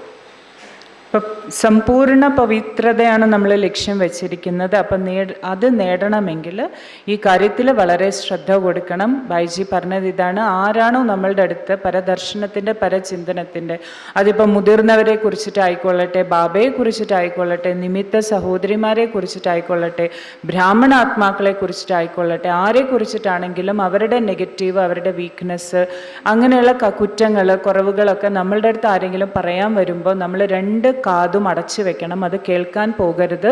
കാരണം അത് കേട്ടിട്ടുണ്ടെങ്കിൽ അതിൻ്റെ പ്രഭാവം തീർച്ചയായിട്ടും നമ്മളുടെ മനസ്സിൽ വരിക തന്നെ ചെയ്യും. അപ്പോൾ അതുകൊണ്ട് ഗാന്ധിജി 3 കാര്യമാണ് പറഞ്ഞിട്ടുള്ളത്. See no evil, hear no evil, talk no evil. അതിൽ 2 കാര്യം കൂടെ ബാബ ആഡ് ചെയ്തിട്ടുണ്ട്. തിങ്ക് നോ ഈവിൾ, ഈവിൾ ആയിട്ടുള്ള മോശമായിട്ടുള്ള കാര്യം ചിന്തിക്കരുത്, മോശമായിട്ടുള്ളത് പറയരുത്. അപ്പോൾ ഈ 5 കാര്യങ്ങൾ നമ്മൾ വളരെയധികം അണ്ടർലൈൻ ചെയ്യണം. ഈവിൾ എന്ന് പറഞ്ഞിട്ടുണ്ടെങ്കിൽ അതിനെയാണ് ദേഹത്തിൻ്റെ കാര്യങ്ങളിലേക്ക് നമ്മളെ ആകർഷിപ്പിക്കുന്നതിനെയാണ് ഈവിൾ എന്ന് പറയുന്നത്. ദേഹത്തിൻ്റെ ആകർഷണം, ദേഹധാരികളുടെ കൂട്ടുകെട്ടിൻ്റെ ആകർഷണത്തിലേക്ക് വരിക, അങ്ങനെയുള്ള കാര്യങ്ങളിലേക്ക് നമ്മളെ ആകർഷിപ്പിക്കുന്ന ഒരു കാര്യത്തിലും നമ്മൾ പോയി പെടരുത്. അതുകൊണ്ട് ഈ 5ഉം നമ്മൾ അണ്ടർലൈൻ ചെയ്യണം. तो आज इस भट्टी में आने वाले एक व्रत लो। व्रत के लिए पता क्या कहते हैं? 2 शब्द आते हैं, प्राण जाए पर वचन न जाए, दूसरा धरत पर ये धर्म न छोड़िए। किसके लिए? कौन सा धर्म? धरत पर ये धरनी पर गिरना पड़े, कहीं झुकना पड़े, कहीं मरना पड़े, सहन करना पड़े, लेकिन हमारा धर्म पवित्रता का है, वो हम नहीं छोड़ सकते। कितना भी सताएं कलयुग में, कितने भी विरोध हो जाएं, आज हमारी संस्था, हमारा विद्यालय कितने विरोध को सहन करते हुए कहाँ से कहाँ पहुँचा है। देखो, सबसे बड़ा विरोध हैदराबाद में हुआ, सिंध हैदराबाद में, हर घर में झगड़े और बाबा को एकदम मारने के लिए तैयार, दुश्मनी हो गई। सब बड़े बड़े लोग बाबा को समझाएं, बाबा आपका ज्ञान अच्छा है, आपके जीवन अच्छे है, सब अच्छा है, लेकिन आप ये काम महाशत्रु नहीं को, ये पवित्रता की बात प्रवृत्ति वालों को, घर गृहस्थ वालों को, छोटे छोटे बच्चों को क्यों आप कहते हो? अब बाबा क्या जवाब देता? बाबा कहता मैं तो खुद गृहस्थी हूँ, मैं खुद प्रवृत्ति वाला हूँ, मैं नहीं कहता हूँ इनको, ये स्वयं भगवान कह रहा है और भगवान की बात ये मान रहे हैं, मैं कैसे कट करूँ? सबने बहुत कहा बाबा इस बात को ख़त्म कर दो, आप बहुत आराम से सेवा करो, और ये कहोगे तो यहाँ नहीं रह सकते हो। बहुत विरोध हुआ, लेकिन बाबा 1 इंच का एक संकल्प तक नहीं हिला। कुछ भी हो जाए, भूखे रहेंगे, कुछ भी सहन करेंगे, लेकिन हम इस बात को, भगवान की बात को कट नहीं करेंगे। पिलर है ये पवित्रता, तब ये विद्यालय आगे बढ़ा है. അപ്പോൾ ഭട്ടിയിൽ നിങ്ങളെല്ലാവരും ഈ ഒരു വ്രതം എടുത്തിട്ട് വേണം പോകണമെങ്കിൽ. അപ്പോൾ വ്രതം എടുക്കുന്നതിനെ കുറിച്ചിട്ട്, പ്രതിജ്ഞയെക്കുറിച്ചിട്ട് 2 ചൊല്ലുണ്ട്, ഇങ്ങനെ പറയാറുണ്ട്. എന്ന് പറഞ്ഞിട്ടുണ്ടെങ്കിൽ മരിക്കേണ്ടി വന്നാലും ഞാൻ എൻ്റെ പറഞ്ഞ വാക്ക് ലംഘിക്കില്ല. അത് ഒരു ചൊല്ലാണ്. രണ്ടാമത്തത് ഭൂമിയിൽ വീഴേണ്ടി വന്നാലും പറയില്ലേ, ഭൂമി പിളർന്നാലും ഞാൻ എൻ്റെ ധർമ്മം ഉപേക്ഷിക്കില്ല. അപ്പോൾ ഏത് ധർമ്മമാണ് അവിടെ ഉദ്ദേശിക്കുന്നത്? പവിത്രതയുടെ ധർമ്മമാണ്. അപ്പോൾ ബാബ വന്ന് നമ്മളോട് പറഞ്ഞ, ഡയറക്റ്റ് ഭഗവാൻ വന്ന് പറഞ്ഞ കാര്യമാണ് പവിത്രത, സമ്പൂർണ്ണ പവിത്രത ധാരണ ചെയ്യണം. അപ്പോൾ അത് പാലിക്കുന്ന കാര്യത്തിൽ മരിക്കേണ്ടി വന്നാലും, എന്ത് തന്നെ സഹിക്കേണ്ടി വന്നാലും, എവിടെയെല്ലാം കുനിയേണ്ടി വന്നാലും, ആരൊക്കെ നമ്മളെ എത്ര തന്നെ എതിർത്താലും, നമ്മുടെ ലൗകികത്തിലുള്ളവർ പോലും എത്ര എതിർത്താലും ശരി, നമ്മുടെ ബാബയ്ക്ക് കൊടുത്ത വാക്കാണ് പവിത്രത പാലിക്കും. അത് ഒരു കാരണവശാലും ഞാൻ ലംഘിക്കില്ല എന്നുള്ള ആ ഒരു ദൃഢത. നോക്കൂ, യജ്ഞത്തിൻ്റെ സ്ഥാപനയുടെ ആരംഭത്തിൽ തന്നെ എന്തുമാത്രം വിഘ്നങ്ങളാണ് ഈ ഒരു കാര്യത്തിൻ്റെ പേരിൽ ബ്രഹ്മബാബയ്ക്ക് ഫേസ് ചെയ്യേണ്ടി വന്നത്. അപ്പോൾ വലിയ വലിയ ആളുകൾ പലരും വന്നിട്ട്, യജ്ഞത്തിൻ്റെ ഉള്ളിലുള്ള ഉണ്ടായിരുന്നവർ പോലും ബാബയുടെ അടുത്ത് വന്നു ബാബയോട് ഉപദേശിക്കുമായിരുന്നു, ബാബ ഈ ജ്ഞാനമൊക്കെ വളരെ നല്ലതാണ്, പക്ഷെ ബാബ ഈ പവിത്രതയുടെ കാര്യം പറയണ്ടല്ലോ. ഇതിൻ്റെ പേരിലാണ് ഒരുപാട് പ്രശ്നങ്ങൾ ഉണ്ടായത്. ഈ കൊച്ചു കൊച്ചു കുമാരിമാരെ കൊണ്ട്, ഗൃഹസ്ഥികളെ കൊണ്ടൊക്കെ പവിത്രത പാലിപ്പിക്കുക, അതൊന്ന് മാറ്റിവെച്ചാൽ ബാക്കിയെല്ലാം ഓക്കെയാണ്. അപ്പോൾ ബ്രഹ്മബാബ പറയുമായിരുന്നു, ഞാൻ സ്വയം ഗൃഹസ്ഥിയാണ്, ഞാനല്ല ഇതൊന്നും പറയുന്നത്, മേലെന്ന് ഭഗവാൻ വന്നിട്ടാണ് ഈ ഒരു കാര്യം പറഞ്ഞിട്ടുള്ളത്. അപ്പോൾ ഭഗവാൻ എന്താ ആജ്ഞയാണോ നൽകിയിട്ടുള്ളത് അത് തീർച്ചയായിട്ടും പാലിക്കുക തന്നെ ചെയ്യും. അതുകൊണ്ട് ബ്രഹ്മബാബയുടെ മുന്നിൽ എന്തെല്ലാം രീതിയിലുള്ള വിഘ്നങ്ങൾ, പ്രശ്നങ്ങൾ വന്നിരുന്നാലും സങ്കല്പത്തിൽ പോലും ഒരു ചിന്ത പോലും ബാബയ്ക്ക് ഇതിനെക്കുറിച്ചിട്ട് ഇത് വേണോ വേണ്ടോ എന്നുള്ള ഒരു ചിന്ത പോലും ബാബയ്ക്ക് വന്നിട്ടില്ല. സമ്പൂർണ്ണ പവിത്രത പാലിച്ച് തന്നെ എന്തൊക്കെ സഹിക്കേണ്ടി വന്നാലും ബാബ അത് പാലിച്ചു വന്നു. ബ്രാഹ്മണ കുട്ടികളെ കൊണ്ട് പാലിപ്പിച്ചു. അങ്ങനെ നോക്കൂ, എത്ര വിഘ്നങ്ങൾ നേരിട്ടാലും വിദ്യാലയം ഇപ്പം എത്തി നിൽക്കുന്ന അവസ്ഥ, സ്ഥിതി എന്താണെന്ന് കണ്ടാൽ നമുക്ക് അറിയാൻ സാധിക്കും. അപ്പം അതുകൊണ്ട് നമ്മളുടെയും കൂടെ ധാരണ അത്രയും ദൃഢമായിരിക്കണം. सभी ने यज्ञ इतिहास की किताब पढ़ी है, बाबा की जीवन कहानी पढ़ी है? किसने पढ़ी? हाथ उठाओ. നമ്മളുടെ യജ്ഞത്തിന്റെ ജീവിത കഥ, ബാബയുടെ ജീവിത കഥ വായിച്ചവര് കൈപ്പൊന്തിക്കാൻ. मलयालम में है क्या किताब? है. बाबा की जीवन कहानी पढ़ी है तो पता चलेगा कैसे बाबा ने सामना किया, सहन किया, कितनी गालियां खाई, कितना विरोध हुआ, जेल में, कोर्ट में क्या नहीं हुआ, लेकिन शिव बाबा कैसे नैया को पार लगा के आया। यहाँ तक स्थापना के समय जब भारत में सेवाएं शुरू की हैं, जिधर सेंटर खुला उधर हंगामा हुआ, ये कहाँ से आ गए? और पता है, अभी तो बहुत अच्छे माहौल में बैठे हो, हम जब बचपन में आते ज्ञान में आए हैं, उस समय अगर कोई ब्रह्मा कुमार बैज लगा के, ड्रेस पहन के किसी के दरवाजे पर चला जाता था तो लोग दरवाज़ा बंद कर देते थे, घर बंद कर देते थे, भगा देते थे उसको और कहते थे चला गया, अभी पानी डालो यहाँ पर, नहीं तो घर में झगड़ा करा देगा। ये नारद आया है। इतना विरोध था, इतना विरोध।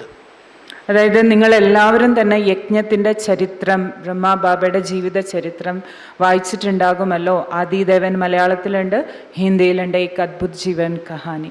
അപ്പോൾ അത് വായിച്ചിട്ടുള്ളവർക്ക് മനസ്സിലാക്കാൻ സാധിക്കും എന്തുമാത്രം വിഘ്നങ്ങളാണ് യജ്ഞത്തിൻ്റെ ആരംഭത്തിൽ, സ്ഥാപനയുടെ സമയം മുതൽ നേരിടേണ്ടി വന്നിട്ടുള്ളത്. അപ്പോൾ ബായിജി പറയാണ്, ആദ്യ കാലഘട്ടത്തിൽ അങ്ങനെയാണ്. അത്രയും ലോകത്തിലുള്ളവർക്കൊരു ഭാരതത്തിൽ പ്രത്യേകിച്ച് സേവനമൊക്കെ തുടങ്ങിയ ആരംഭ കാലഘട്ടത്തിൽ വെള്ളവസ്ത്രം ബാഡ്ജ് കുത്തിയിട്ടുള്ള ഒരാൾ ഒരു വീട്ടിൽ കയറി ചെന്നിട്ടുണ്ടെങ്കിൽ, വാതിൽമ തട്ടിയിട്ടുണ്ടെങ്കിൽ, തുറന്നുണ്ടെങ്കിൽ നമ്മളെ അകത്തേക്ക് പോലും കയറ്റില്ല, പൊയ്ക്കോ എന്ന് പറയും. എന്നിട്ട് പറയും അവർ വന്ന വഴിയിൽ വെള്ളം തളിക്കുകയെന്ന് പറയും. എന്ന് പറഞ്ഞാൽ ഇവർ വന്നിട്ടുണ്ടെങ്കിൽ വീട്ടിൽ കുടുംബകലഹം ഉണ്ടാക്കുകയുള്ളൂ. അങ്ങനെയൊക്കെയുള്ള ധാരണയായിരുന്നു പവിത്രതയുടെ പേരിൽ. അപ്പം അത്രയും വിഘ്നങ്ങൾ നേരിട്ടിട്ടുണ്ട്.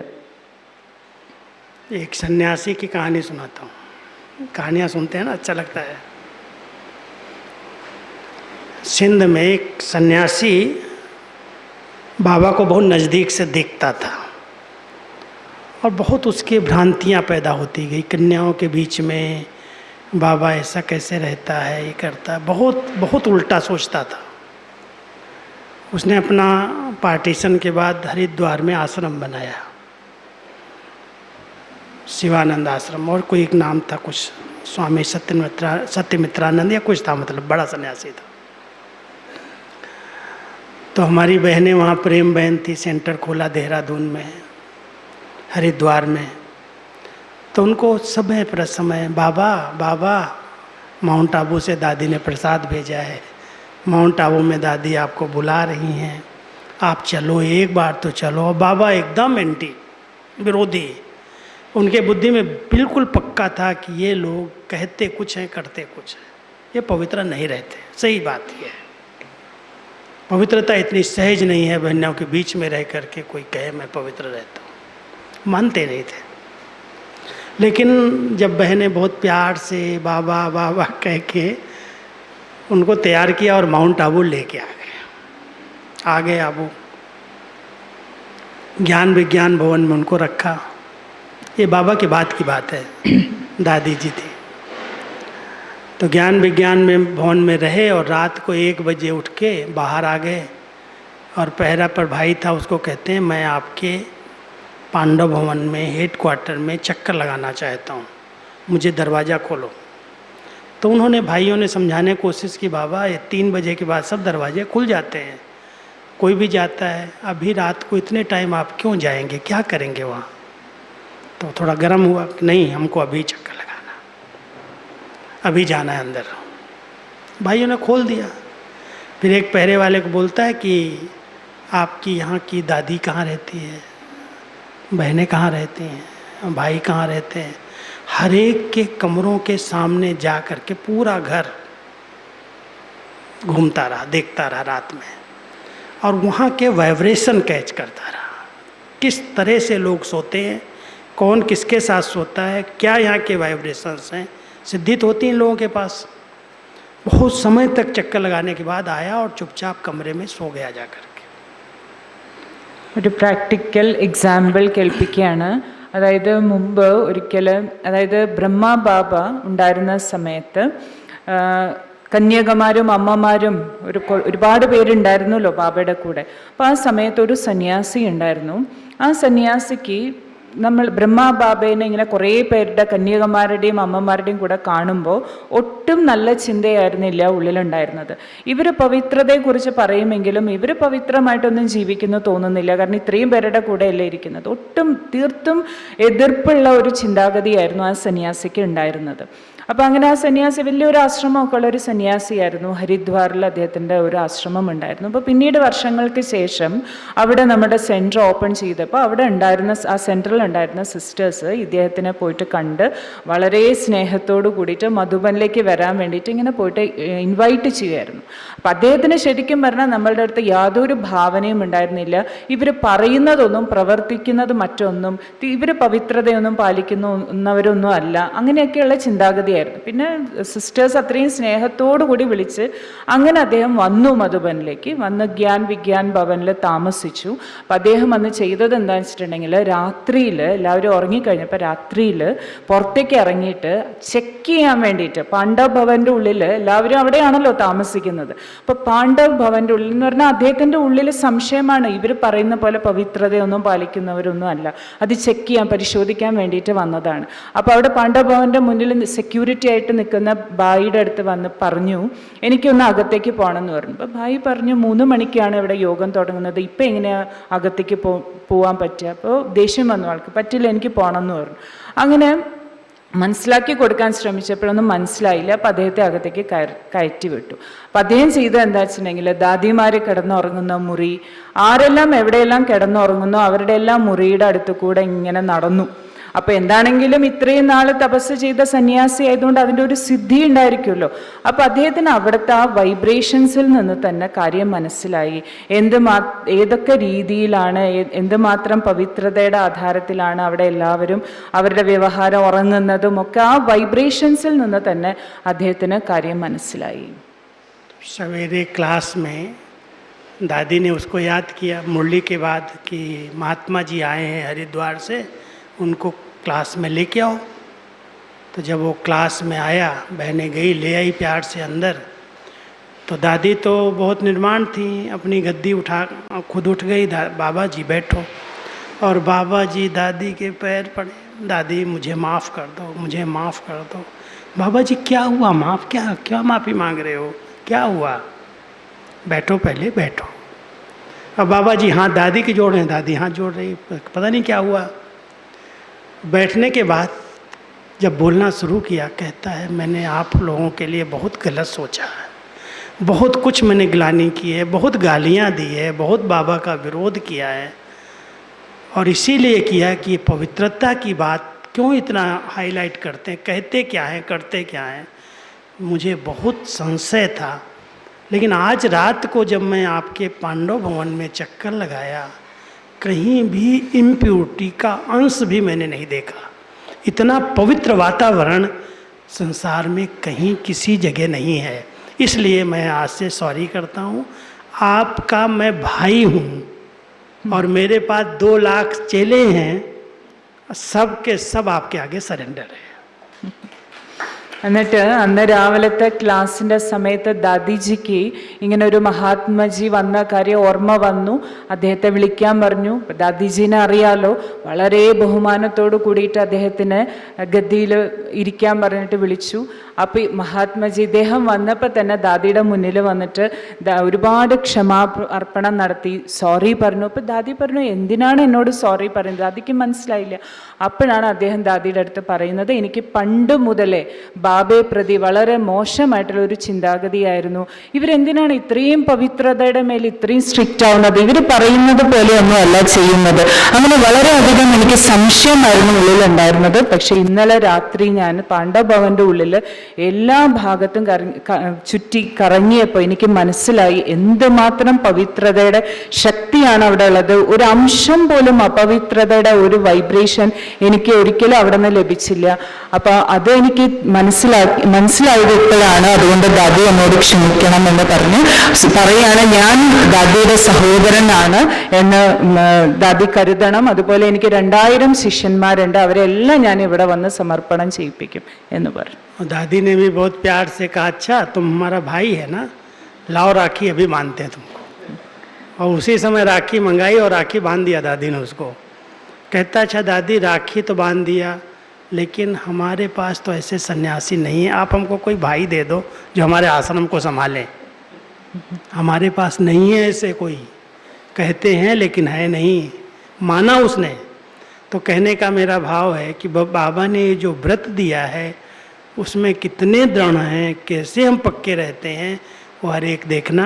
और इसके लिए हम तपस्या करते हैं कि हमारी इंद्रियां शीतल हो जाएं, हम ऐसे अशरीरी बने, देहभान गल जाए, एक एक कर्म इंद्रिय शीतल हो जाए, हम शीतल काया वाले योगी बने। बस हमारा लक्ष्य तपस्या का केवल यही है कि हम सब शीतल काया वाले योगी बने।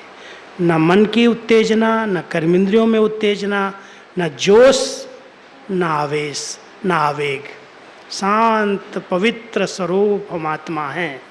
इतनी पवित्रता को दृढ़ता से पालन करो जो बाबा अपनी पलकों पर बिठा करके वतन में ले जाए। അപ്പോൾ മഹാത്മജി പറഞ്ഞല്ലോ ഞാൻ ദാദിജിയുടെ സഹോദരനാണെന്ന്. അപ്പോൾ ദാദിജി പറഞ്ഞു, ശരി അങ്ങനെയാണെങ്കിൽ ഞാൻ രാഖി കെട്ടി തരാമെന്ന് പറഞ്ഞു. രാഖി കെട്ടി കൊടുത്തു. അപ്പോൾ മഹാത്മജി പറഞ്ഞു, എനിക്ക് ഇവിടെ നിന്ന് ഒരു സഹോദരനെ അങ്ങോട്ടേക്ക് തരൂ, തപസ്വിയായിട്ടുള്ള. കാരണം എൻ്റെ അടുത്ത് പോലും ഇത്രയും പവിത്രത ധാരണ ചെയ്തിട്ടുള്ള ഒരാൾ പോലും ഇല്ല ഈ 2000 പേരിൽ നിന്ന്.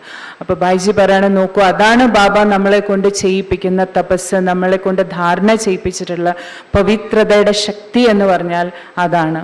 അപ്പം അതുകൊണ്ട് നമ്മൾ അതിനു വേണ്ടിയിട്ടാണ് ഈ തപസ് ചെയ്യുന്നത്. മാനസികമായിട്ടുള്ള രീതിയിലാണെങ്കിലും ശരി, ശരീരത്തിൻ്റെ ആധാരത്തിൽ ഓരോ കർമ്മേന്ദ്രിയമാണെങ്കിലും ശരി, ഒരിക്കലും ഉള്ളിൽ വികാരങ്ങളുടെ ഉത്തേജനം വരാൻ പാടില്ല. കർമ്മേന്ദ്രിയം വളരെ ശീതളമായിരിക്കണം. ഒരു രീതിയിലുമുള്ള ആവേശത്തിൽ വരാൻ പാടില്ല. ഒരിക്കലും വികാരങ്ങളുടെ ആധാരത്തിൽ കർമ്മേന്ദ്രിയങ്ങൾ ഒരിക്കലും അശാന്തമാകാൻ പാടില്ല. വളരെ ശീതളമായ അവസ്ഥയിൽ ശരീരത്തെയും കർമ്മേന്ദ്രിയങ്ങളുടെയും മനസ്സിനെയും നിലനിർത്താൻ സാധിക്കണം. സമ്പൂർണ്ണ പവിത്രത നമുക്ക് ധാരണ ചെയ്യാൻ സാധിക്കണം. അത് തന്നെയാണ് നമ്മളുടെ ഈ തപസ്സിൻ്റെ ലക്ഷ്യം. सभी ये सामान लेके योग करना, मैं शीतला देवी हूँ. അപ്പോൾ ഒരു കാര്യം കൂടെ ഭായിജി പറഞ്ഞു, നമ്മൾ അങ്ങനെ അത്രയും ശീതളമാകണം. ബാബ സ്വയം നമ്മളെ ബാബയുടെ നയനങ്ങളിൽ ഇരുത്തി മേലേക്ക് കൊണ്ടുപോകണം. അത്രയും ലൈറ്റ്, അത്രയും ശീതളമാകണം. അപ്പോൾ നമ്മൾ യോഗം ചെയ്യുമ്പോൾ ഈ അവസ്ഥയിൽ യോഗം ചെയ്യൂ, ഞാൻ ശീതള ദേവിയാണ്. इस पवित्रता की सहज धारणा के लिए 4 बातों का ध्यान रखना. 4 बातें ध्यान पर रखना। एक, मैं आत्मा इस शरीर से अलग विदेही हूँ, अशरीरी हूँ। ഇപ്പം 4 കാര്യങ്ങളാണ് നമ്മൾ പ്രാക്ടീസ് ചെയ്യേണ്ടത് പവിത്രത സഹജമായിട്ട് ധാരണ ചെയ്യാൻ. അതിലാദ്യത്തെയാണ് ഞാൻ ഈ ശരീരത്തിൽ നിന്നും വേറിട്ടിരിക്കുന്ന ഡിറ്റാച്ച്ഡ് ആയിട്ടുള്ള വിദേഹി അശരീരി ആത്മാവാണ്. ये सब आत्माएं खेल खेल रही हैं, पार्ट बजा रही हैं। न कोई मेरा है न कोई मेरी है। आए अकेले हैं, जाना अकेला है। ഒറ്റയ്ക്കാണ് ഞാൻ വന്നത്, ഒറ്റയ്ക്കാണ് എനിക്ക് തിരിച്ചു പോകേണ്ടത്. ഇവിടെ ഞാൻ കാണുന്ന ആരും എൻ്റെ അല്ല, എല്ലാവരും അവരവരുടെ പാർട്ട് ചെയ്തുകൊണ്ടിരിക്കുകയാണ്. എൻ്റെ എന്നുള്ള ഭാവം മമത്വം ആരിലും വരാൻ പാടില്ല. ഒറ്റയ്ക്ക് ഞാൻ വന്നു, എനിക്ക് ഒറ്റയ്ക്ക് തന്നെ തിരിച്ചു പോകണം. अव्यभिचारी याद में कोई मिक्स न करना, किसी को बीच में नहीं लाना। मैं और मेरा बाबा, ഞാനും എൻ്റെ ബാബയും അവ്യഭിചാരി ആയിട്ടുള്ള ഓർമ്മ ഉണ്ടായിരിക്കണം. ഞാനും ബാബയും അതിൻ്റെ ഇടയിൽ ഒരാളെ പോലും ഇടയ്ക്ക് കൊണ്ടുവരാൻ പാടില്ല. कोई भी देहधारी कितना भी पैसे वाला हो, रूप वाला हो, गुणवान हो, धनवान हो, सहयोगी हो, स्नेही हो, मुझे किसी से कुछ भी नहीं चाहिए. എനിക്ക് ഒരു ദേഹധാരിയിൽ നിന്നും യാതൊന്നും വേണ്ട. ഒരു ദേഹധാരിയുടെ അടുത്തും ഒരു പ്രകാരത്തിലുമുള്ള, ഇപ്പം അവർ സഹയോഗിയായിക്കൊള്ളട്ടെ, ധനമുള്ളവരായിക്കൊള്ളട്ടെ, ഭംഗിയുള്ളവരായിക്കൊള്ളട്ടെ, എങ്ങനെയാണെങ്കിലും നല്ല സ്വഭാവമുള്ളവരായിക്കൊള്ളട്ടെ, ഒരു ദേഹധാരിയുമായിട്ട് എനിക്ക് യാതൊരു ഇടപാടുമില്ല. അത്രയും നമ്മുടെ ഉള്ളിൽ പക്കാ ധാരണ ഉണ്ടായിരിക്കണം. ഞാനും ബാബയും മാത്രം. कोई भी अपना अधिकार मेरे ऊपर तब रखता है जब मेरी उसके लिए कुछ अपेक्षाएं हैं, कुछ चाहना है. आज पति पत्नी के संबंध में भी अगर पति पत्नी पर जबरदस्ती करता है तो उसके पीछे का राज ये है कि वो उससे कुछ चाहती है. जो कुछ चाहना है, वो चाहना कहीं न कहीं पतित बनाएगी. इसलिए ध्यान देना, मुझे कुछ नहीं चाहिए, न जेवर चाहिए, न प्यार चाहिए, न मैं देहधारी कोई चीज़ें चाहिए. बाबा जैसे तू रखेगा मैं तेरी बन के रहूँगी. तब एक व्रतता बन सकते हैं. नहीं तो जरा भी अगर कोई चीज़ की, वस्तु की, स्नेह की, कोई भी चीज़ की अगर इच्छा है तो बाबा एक शब्द यूज करते हैं, जहाँ कामना है वहाँ सामना नहीं कर सकते, और इसमें सामना करना पड़ेगा तब पवित्र रह सकते हैं.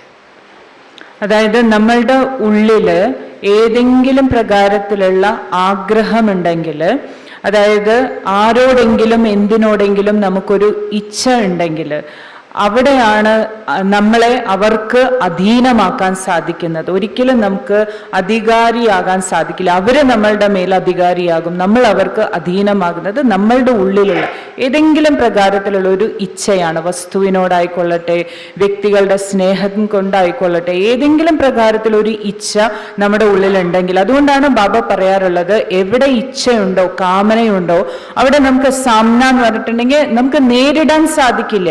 അതിനെ അവിടെ സ്റ്റോപ്പ് ചെയ്യാൻ നമുക്ക് സാധിക്കില്ല, മറികടക്കാൻ സാധിക്കില്ല. നമ്മൾ അധീനമായി പോകും അവരുടെ. അപ്പൊ അതുകൊണ്ട് എനിക്ക് ആരിൽ നിന്നും ഒന്നും വേണ്ട, ഞാനും ബാബയും മാത്രം. എനിക്ക് വേണ്ടതെല്ലാം ബാബ നൽകുന്നുണ്ട്, വേറെ ആരിൽ നിന്നും എനിക്ക് ഒന്നും വേണ്ട. ഇതിനെയാണ് ഏകവ്രത എന്ന് പറയുന്നത്. और जहाँ भी लौकिकता है, लौकिकता माना साधारणता, चाहे ड्रेस में है, चाहे खान पान में है, चाहे बातचीत में है, लौकिकता अभी नहीं चाहिए. लौकिक रीति से संबंध बनाना, ये मेरी बहन है, ये मेरी माँ है, ये तो मेरी बहुत प्यारी बेटी जैसी है. अरे बाबा के बन गए हो, क्यों देहधारियों को अपना संबंधी बना रहे हो, क्यों किसी में फंस रहे हो? कोई भी संबंध मेरे नहीं है, मेरा एक संबंधी केवल बाबा है. अगर किसी को भी हद का संबंधी बना लिया, वो कहीं न कहीं विकार के रूप में नहीं, लेकिन आकर्षण के रूप में फंस जाएगा. वो भी एक बंधन है, वो प्योर नहीं बनने देगा, ये भी इम्प्योरिटी है. ആരെങ്കിലും ഏതെങ്കിലും ഒരു വ്യക്തിയുമായിട്ട്, ഇപ്പൊ കാമവികാരത്തിന്റെ പേരിൽ തന്നെ ആയിരിക്കണമെന്നില്ല, ഏതെങ്കിലും രീതിയിൽ ഇപ്പൊ സ്നേഹത്തിന്റെ പേരിലോ എന്തെങ്കിലും ആകർഷണം വരികയാണെങ്കിൽ അത് ബന്ധനമാണ് യഥാർത്ഥത്തിൽ. അപ്പോൾ അങ്ങനെ യാതൊരു വ്യക്തിയുമായിട്ടും ഒന്നിൻ്റെയും ആധാരത്തിൽ നമുക്ക് ഒരാളുടെ അടുത്തും ഒരു ആകർഷണം ഉണ്ടാകാൻ പാടില്ല. നമുക്ക് സംബന്ധം ഒരേ ഒരു ബാബയുമായിട്ട് മാത്രം, ഒരാളുമായിട്ട് നമുക്ക് ലൗകിക രീതിയിൽ നമ്മൾ ബാബയുടെ കുട്ടികളായി. അതുകൊണ്ട് ഇവിടെ വന്നതിന് ശേഷം പിന്നെ ലൗകിക രീതിയിലുള്ള ബന്ധം, ഇവരെൻ്റെ അമ്മയെ പോലെയാണ്, ഇവരെൻ്റെ സഹോദരിയെ പോലെയാണ്, ഇവരെൻ്റെ മകളെ പോലെയാണ്, അങ്ങനെയുള്ള സാധാരണ രീതിയിലുള്ള ലൗകിക രീതിയിലുള്ള ഒരു സംബന്ധവും ബ്രാഹ്മണാത്മാക്കളുടെ ഇടയിലും വെക്കേണ്ട ആവശ്യമില്ല. കാരണം ആ വ്യക്തിയുമായിട്ടുള്ള ആ ബന്ധം നമ്മളെ അതിൽ കുടുക്കിക്കളയും, ആകർഷണത്തിൽ കുടുക്കിക്കളയും. അപ്പോൾ ബാബയിലേക്ക് ബുദ്ധി പോകില്ല. അതുകൊണ്ട് എനിക്ക് ഒരേ ഒരു ബാബ മാത്രം, എൻ്റെ എല്ലാ സംബന്ധവും ബാബയിൽ മാത്രം. तो जहाँ भी लौकिकता दिखाई दे, चाहे ड्रेस की हो, श्रृंगार की हो, बोलचाल की हो, हंसने बहलने की हो, बहुत सारी लौकिकता है अभी तक. जब तक लौकिकता को अलौकिकता में परिवर्तन नहीं किया, तब तक कलयुग में पवित्र बनना संभव नहीं है. इसलिए सब लौकिक को अलौकिक चेंज करो. जहाँ साधारणता दिखाई दे, असाधारण, हम साधारण नहीं हैं. हम ना ऐसे हंस सकते हैं, ना बहल सकते हैं, ना संबंध बना सकते हैं, ना हम शादी ब्याह में फैशन करके जा सकते हैं. बहुत सारी मर्यादाएं हैं. तो चौथी बात याद रखना, मर्यादा पुरुषोत्तम संगम पर बनना है. लौकिक को अलौकिक में बदलो और मर्यादाएं हमारा कंगन है. जो बाबा ने बांधा है वो बंधन कड़ा बांध के रखना, तब संपूर्ण पावन बन सकेंगे. അപ്പോൾ ബാബ നമുക്ക് നൽകിയിട്ടുള്ള മര്യാദകൾ, നിയമങ്ങൾ അത് പൂർണ്ണമായിട്ടും നമ്മൾ പാലിക്കണം. അതിൻ്റെ ആ ഒരു ബന്ധനത്തിൻ്റെ ഉള്ളിൽ നമ്മൾ സുരക്ഷിതമായിട്ട് ഇരിക്കണം. അപ്പോൾ അതുകൊണ്ട് ലൗകിക രീതിയിലുള്ള ഒന്നും, അതിപ്പോൾ ഡ്രസ്സ് ധരിക്കുന്ന രീതി ആയിക്കൊള്ളട്ടെ, സംസാരിക്കുന്ന രീതി ആയിക്കൊള്ളട്ടെ, കഴിക്കുന്നതാണെങ്കിലും ശരി, പെരുമാറുന്നതാണെങ്കിലും ശരി, മറ്റുള്ളവരുമായിട്ടുള്ള സംബന്ധം വയ്ക്കുന്നതിലാണെങ്കിലും ശരി, എവിടെയെങ്കിലും ഒക്കെ ഒരു ലൗകികതയുടെ ഒരു അംശം വന്നിട്ടുണ്ടെങ്കിൽ അതും നമുക്ക് ഒരിക്കലും പവിത്രമാകുന്ന ലക്ഷ്യത്തിൽ നമ്മളെ എത്താൻ അത് അനുവദിക്കില്ല. അപ്പൊ അതുകൊണ്ട് ബാബ നമുക്ക് നൽകിയിട്ടുള്ള എല്ലാ മര്യാദകളും നിയമങ്ങളും ഒക്കെ പാലിക്കുമ്പോൾ എല്ലാ ലൗകികതയെയും നമുക്ക് പൂർണ്ണമായിട്ടും അലൗകികതയിലേക്ക് പരിവർത്തനപ്പെടുത്താൻ സാധിക്കും. चेक करना है. बहुत महीन बातें बता रहा हूँ मैं आपको. लौकिकता बहुत गहरी है और उस लौकिकता के कारण कोई बालों का श्रृंगार कर रहा है, कोई चेहरे का श्रृंगार कर रहा है, कोई जूते चप्पल ऐसे पहन रहा है, कोई कुछ डिजाइन निकाल रहा है. अरे हम त्यागी हैं, वैरागी हैं, हमें संपूर्ण पावन बनना है. किसी भी प्रकार का दिखावा अगर है वो लौकिकता है. എന്തെങ്കിലും ഷോ ചെയ്യുക, പുറമേക്ക് കാണിക്കുന്ന പോലെ, അതിപ്പോൾ ഡ്രസ്സിൻ്റെ കാര്യത്തിലാണെങ്കിലും ശരി, മേക്കപ്പിൻ്റെ കാര്യത്തിലാണെങ്കിലും, ബ്രാഹ്മണ ആത്മാക്കളായിട്ടുള്ളവരാണ് നമ്മൾ, പരിധിയില്ലാത്ത വൈരാഗികൾ എന്നൊക്കെ പറഞ്ഞിട്ടും ഇപ്പോഴും ഈ ലൗകികതയുടെ വളരെ ആഴത്തിലേക്കും വളരെ സൂക്ഷ്മവുമായിട്ടുള്ള കാര്യമാണ്. വളരെയധികം നമ്മൾ മനസ്സിലാക്കേണ്ടതും ശ്രദ്ധിക്കേണ്ടതുമായിട്ടുള്ള കാര്യമാണ്. കാരണം ഇപ്പോഴും അതെല്ലാം കാണുന്നുണ്ട്. അത് തലമുടിയുടെ കാര്യമാണെങ്കിലും ശരി, ഡ്രസ്സ് ധരിക്കുന്ന കാര്യമാണെങ്കിലും ശരി, എല്ലാത്തിലും തന്നെ ലൗകികതയുടെ അംശങ്ങൾ വരുന്നുണ്ട്. അപ്പോൾ അത് ഇല്ലാതിരിക്കാൻ വേണ്ടി വളരെയധികം ശ്രദ്ധിക്കണം. तो सभी इस भट्टी से क्या करेंगे, पक्का कंगन बांध के जाना.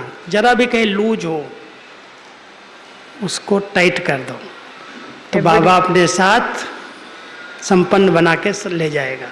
അപ്പം അതുകൊണ്ട് ഈ ഭട്ടിയിലൂടെ തന്നെ നമ്മൾ എവിടെയെങ്കിലും ഈ പ്രകാരത്തിൽ എവിടെയെങ്കിലും നമുക്ക് ഒരു ലൂസ് ഉണ്ട് എന്നുണ്ടെങ്കിൽ, എവിടെയെങ്കിലും നമ്മൾ ടൈറ്റ് അല്ല, ബാബയുടെ ശ്രീമത്ത് മര്യാദ നിയമങ്ങളിൽ എവിടെയെങ്കിലും നമ്മൾ ലൂസായിട്ടുണ്ടെങ്കിൽ അതിനെല്ലാം ടൈറ്റ് ആക്കണം, പക്കയാക്കണം. നമ്മുടെ ലക്ഷ്യം സമ്പൂർണ്ണ പവിത്രതയാണ്. അപ്പോൾ അങ്ങനെ നമ്മൾ ആ അവസ്ഥയിലേക്ക് എത്തി ബാബയോടൊപ്പം നേരത്തെ പറഞ്ഞ പോലെ ബാബയുടെ നയനങ്ങളിൽ ഇരുന്ന് നമുക്ക് മേലേക്ക് പോകാൻ സാധിക്കണം. ओके, ओम शांति.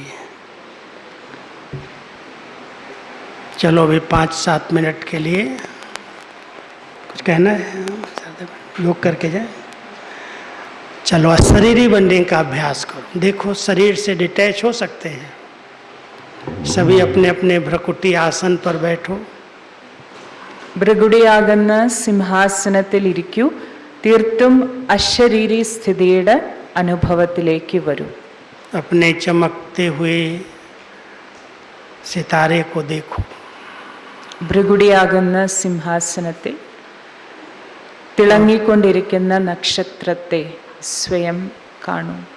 ज्ञान सूर्य बाबा की बहुत पवित्र सफ़ेद सफ़ेद किरणें डायरेक्ट मुझ आत्मा पर आ रही हैं और मुझे बिल्कुल स्वच्छ पावन बना रही हैं. ജ്ഞാനസൂര്യനായ ബാബയിൽ നിന്ന് വളരെ പവിത്രമായ വെളുത്ത പ്രകാശകിരണങ്ങൾ നേരിട്ട് ആത്മാവായ എന്നിൽ വന്ന് പതിക്കുകയാണ്. അത് എന്നെ വളരെയധികം പവിത്രമാക്കുന്നു, ശുദ്ധമാക്കുന്നു.